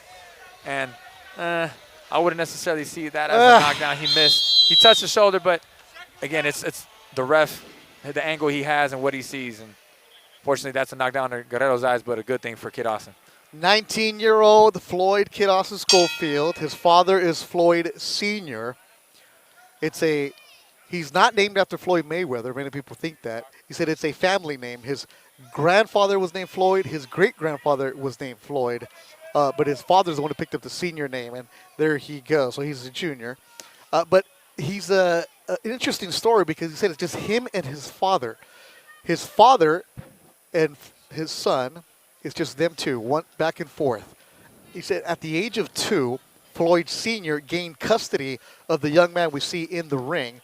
But his father didn't have the means to provide necessary, so they were essentially homeless for a year. They would go to the park and play and hang around. That's the park that they were sleeping in at night. For about a year in New York, the father senior said he was working, trying to save as much money as he can for them to get a spot, not asking for handouts. He said it was tough, and I just tried to provide for his son, got him into the sport of boxing. As Floyd Jr. liked other sports, he said it was something about boxing that just got him going. And for more on that, you can go to the Golden Boy Insider page and check out the full interview. And it was really interesting to be conducting the interview because you can see the emotion in the son's face when he's talking about it. He's like, I don't remember this, but my dad told me not to make me feel bad, but to let him know how far we've come. And now they are here fighting in Texas. And his dad is his mentor. You can see the way his dad just, speaks to him, how he has him in the gym. And I through his following of his page, like you see that, and that's a good bond for them to have. A lot of times people feel like that father-son bond doesn't work in boxing, but I mean, so far they're doing it, and it looks great. They connect well. You can tell they're very level-headed when it comes to their mentality. So, and the marketing is there. They sell shirts that say "Sit down, be humble." All the proceeds go to Children's Hospital and also to help homeless in the Texas area. I was very impressed just coming away talking to him because when you have a 19-year-old kid, a big following, it doesn't matter where you're at, whether it's baseball, basketball, football, soccer. Kids are going to be usually above and beyond. Like, you should feel yourself if you're that good, if you're a prodigy. Yeah. But this was one of the most humble kids I've met in the sport of boxing. I feel like, again, like I said, that comes a lot from his dad. Not saying that he's not a humble kid, but his dad, he instills that in him, and he's done that from a young age. And obviously knowing those stories of struggling before he was even born, him knowing that is something that'll humble you. And great combinations landed by Kid Austin in the corner. The oohs and the ahs from the crowd inside Dickies Arena, and finally gets dropped. He was chopping at him, and Gatito goes down. Final seconds, will he beat the bell here in the fourth round? Gatito says, I'm fine. I got blood from my mouth, blood from my nose. And he keeps taking out his mouthpiece. That's that veteran move. And he survives the round. Gatito. That one dropped him good. And right before he fell, that I was just about to say, and he's a little out on his feet right now, stumbles on the ropes right now. He's you could see the look on his eyes whenever he got caught with the shot. He was hurt, and he almost looked just completely lost and discouraged, and that's whenever Kid Austin landed that second shot. Yeah, we're looking at the replays. They're right above us in the corner, and Gatito is really stung right now. And look at the replays. And it was amount of pressure, but the shots were finally starting to take a toll, Rincon. And that jab that you just saw right now really shook him. You could see it in his eyes, and then that shot right there that brought him down. Guerrero looking a little stressed out right now with the onslaught of Kid Austin's pressure and combinations. And right now in between rounds, Kid Austin's father, Floyd Sr., he pointed into the other corner and just said, look at him. He's discouraged. He's done. Man, Gatito's right above us, Rincon. His legs are not back. Yeah, he's still shaking. He is tough. I've called a bunch of his fights. This guy is tough as nails. Respect to the Guerrero, the Gatito Guerrero from Mexico City. But right now, as we head to the fifth round, what can Kid Austin do? Can he finish the fight here? If you want to finish it, what do you got to do, Rincon? You got to just apply the pressure. You're walking down. He's going back. Just set up the combinations. There's nothing that you have to force. Just let it come to you. He's hurt right now. He's discouraged. You see it in his eyes. Just walk him down, cut the ring, set up the big shot, and throw. Another big shot lands up there. Going upstairs again is Kid Austin. Landing upstairs. Loading up is Austin. Oh, Floyd Schofield, but surviving the onslaught is Gatito Guerrero. Fighting on all heart right now is the Mexican. Oh, my goodness. He's one tough guy, man. He's taking those shots and in between those punches. This isn't his weight class. He usually fights 5 pounds lighter. But he said, no problem, I'll take this one. And people watching at home and even us seeing here could say, does Kid Austin have that power? Or is Guerrero just that tough? Both. Because you can hear the thud ringside as Guerrero takes another deep breath. He's bloody from the mouth. bloody from the eye.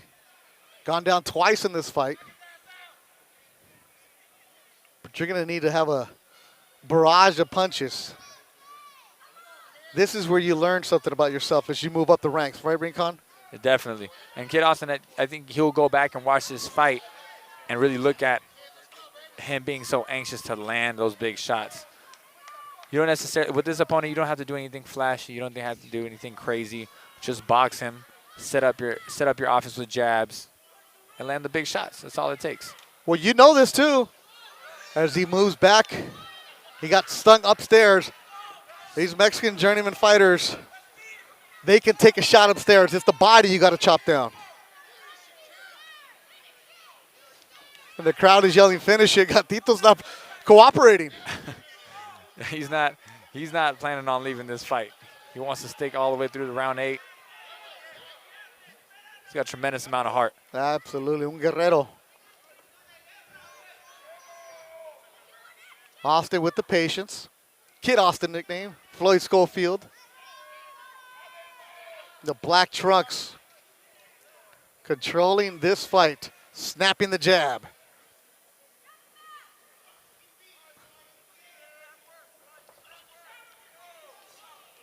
Good jab, good flash jab by Kid Austin. Sharp jab, which he needs to just use a little bit more. There's not a lot of side-to-side head movement by Guerrero. At all. And that's the part I'm talking about. He's getting anxious. He's crowding himself too much with his feet. It's good to have springy footwork like that to get out of range, but whenever you're setting up your offense and you're springing in too much, you're crowding yourself. You're not allowing the big shots to open. And that's really, and I feel like that's why this fight has gone so far. Left uppercut, good left uppercut by Kid Austin to lift up Guerrero's head. Right there, you can see that bothered his nose. And this is that action that we saw going toe-to-toe. Sorry, Rincon, fight is over. Hugo Partida is going to stop the fight. He's telling the commission that is it. He doesn't want any more of his fighter. So Hugo Partida, who is a former fighter, Partida has fought Jojo Diaz in the past. He, a former fighter, is going to protect the veteran Gatito Guerrero. As Guerrero said, I want to keep going. Partida, protecting his fighter, said, no, it's over. He told the commission, ya estuvo. So Kid Austin, Floyd Schofield, gets the stoppage here on his Golden Boy debut. A lot of respect to El Gatito Guerrero. My goodness, he's tough. He came out hard, but I can't say this enough, though. Floyd Schofield, impressive. I liked it. Didn't get the stoppage on the back. He didn't get the KO, but he was tough because he got great work, professional resistance from El Gatito Guerrero. This is something that Kid Austin needs. He needed someone that will go the distance, that is going to have to make him work to get the stoppage. So he's had stoppages, but not to, he didn't have to work to get it. And you know what? I can't say this enough. Sometimes the corner is more brave than the fighter. Absolutely. Hugo Partida, excellent job as a trainer, recognizing that his fighter was outgunned. That Guerrero, he's never going to tell you to stop. He's never going to tell you to throw in the towel. But somebody at one day has to protect the fighter, and Gatito Guerrero, his corner decides to stop it. Nothing to be ashamed of, man. This is a manhood. This is his livelihood. He gets stopped, but he lives to fight another day. Absolutely. Because Floyd Schofield, at the age of 19, was starting to come on. It could have got ugly. Yeah, the great stoppage by the corner. And like you said, it takes a lot. It's a brave move to make. The fighter doesn't want to stop because as a fighter, you never want to give up.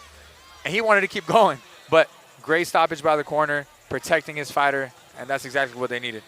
So 19-year-old Floyd Kid Austin Schofield got the victory. And what I like is he got rounds. Is he super impressive right now in his own mind? He will tell you no.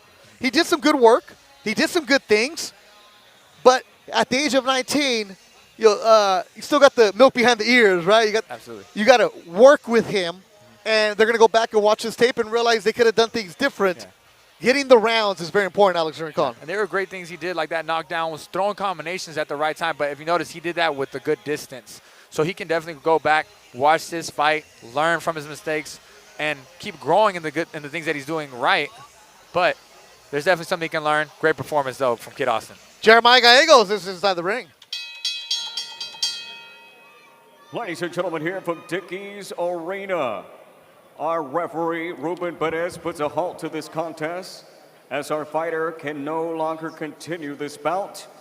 The official time comes to you 10 seconds into round number 6 to the winner by TKO and still undefeated, the Lloyd Kid Austin Schofield.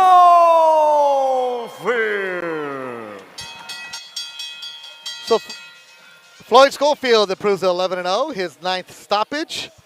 The 19-year-old.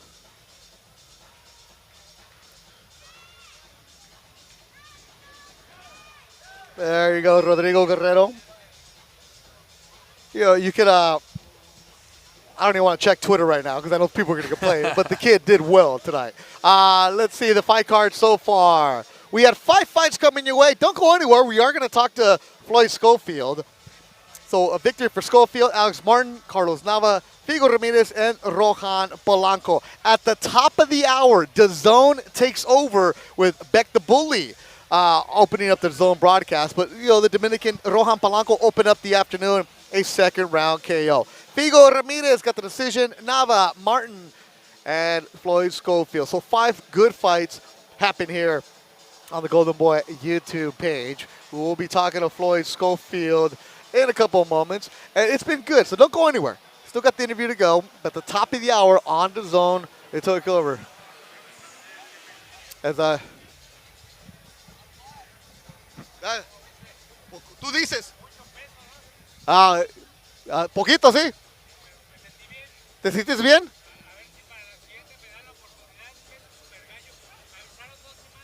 Oh, look at, hey, respecto a ti, Guerrero, viniendo acá a pelear de la manera que peleaste, como siempre. Gracias, una buena pelea. Hey, pega duro? Yeah, okay. So, Rodrigo Guerrero just came over and talked to us and asking us, hey, how did you see it? He said, hopefully the next time I'm fighting at 130 instead of 135. He got the call a couple weeks ago, and he said, yeah, I'll take on the challenge of fighting at 35, no problem. I asked him if Schofield hit hard. He said, yeah, pretty good for his size. He does hit hard at the age of 19. Joining us now here ringside. All right, take a breath, man. You just got out of the ring. Breathe a little bit. Finally, I'm hot. My dad puts his jacket on me, man. You can take the jacket off, man. If you're yeah, you just got out of the ring, got the stoppage. 19-year-old Floyd Schofield. We were talking about this on the broadcast, as Alex Rincon, about the Grand Kid Austin here, that you had that professional resistance, as Steve Kim told me you would say, because this dude, you were hitting him hard, but he just wouldn't go down until the end. That man has a hard head. All credit to him. I appreciate him taking the fight. You know, he's a veteran. He's classy. He knows how to survive. But at the end of the day, I think his coaches made the smart decision of taking him out the ring. But hats off to him. He was a tough opponent. Yeah, I mean, this fighter, what do you compare him to the last fights you had? This guy came, he didn't come here to lay down. He came here and brought pressure. He gave you resistance. Tough fighter. Yeah. How do you feel like this fight changed you moving forward for your career? I feel like it just showed that, like, you're not going to, knock everybody out. Because I feel like if his coaches didn't stop it, he would have kept going. Like, I don't think he would have, went down. I think he would have finished the fight, but his coaches stopped the fight. I think it's just showing me you're going to have tough opponents. You're going to have opponents that can take your punches. But at the end of the day, you got to adapt to what you got to do. Floyd, all right, how did you feel? Give yourself a grade here. To be honest, I don't really grade. I'm going to go back and watch it, see what I have to work on. My dad's probably going to, give me all the things I did bad and nothing good, which he's supposed to do. But the constructive criticism. Yeah, if I have to say, I gave myself I gave it a B. A B? Yeah. Yeah, because I didn't see you jumping up and down because you did what you got to do. Yeah. But you know that there were some things that, as you evolve in the fight game, are going to be completely different too. Yeah, because I seen he was trying to catch that left hook sometimes. He caught it like 3 times. Something I got to work on picking my hand up. But I'm just so happy to be here. Like, it's amazing. It's an amazing feeling. I think we got highlights for you. Luis, I didn't hear you, but I think we're going to show some highlights of this fight. Yeah. Floyd Schofield. Yeah, you look good on camera, baby. There you go. Let's look at some of the highlights. Whatever you see right now, Floyd, Oh, that's not me. That's not you. Rohan Polanco. That was our opening bout. Good fight for him. Yeah. Practice commentating right now. What do you see? Practice commentating. I see the guy Bell shouldn't have been in the ring. Nice body shot. Beautiful body work, too. All right, so those were the nights that happened. Floyd Schofield gets the victory for you. We're going to wrap this up. But Floyd, the last words for you. How did you feel fighting on the Golden Boy show? felt amazing. It's a dream come true. Like, I never thought I would, be here so soon, but I'm here, and I got a job to do, and, move on from here and on. All right, Kid Austin, make sure you follow him on social media. Congratulations, move on forward. Thank you, and sir. that was the Figo Ramirez in our second bout of the night, got the victory for him. So Polanco Figo opened up the show. There it is. And Carlos Nava came in, and he had to stop Rodolfo Hernandez in the 4th round. So that was our third bout of the night.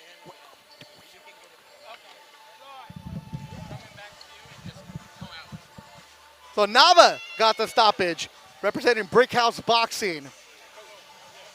4th round stoppage for Carlos Nava, now 9-0. And then Alex Martin, Hank Lundy, the veterans, they were jawing during the week.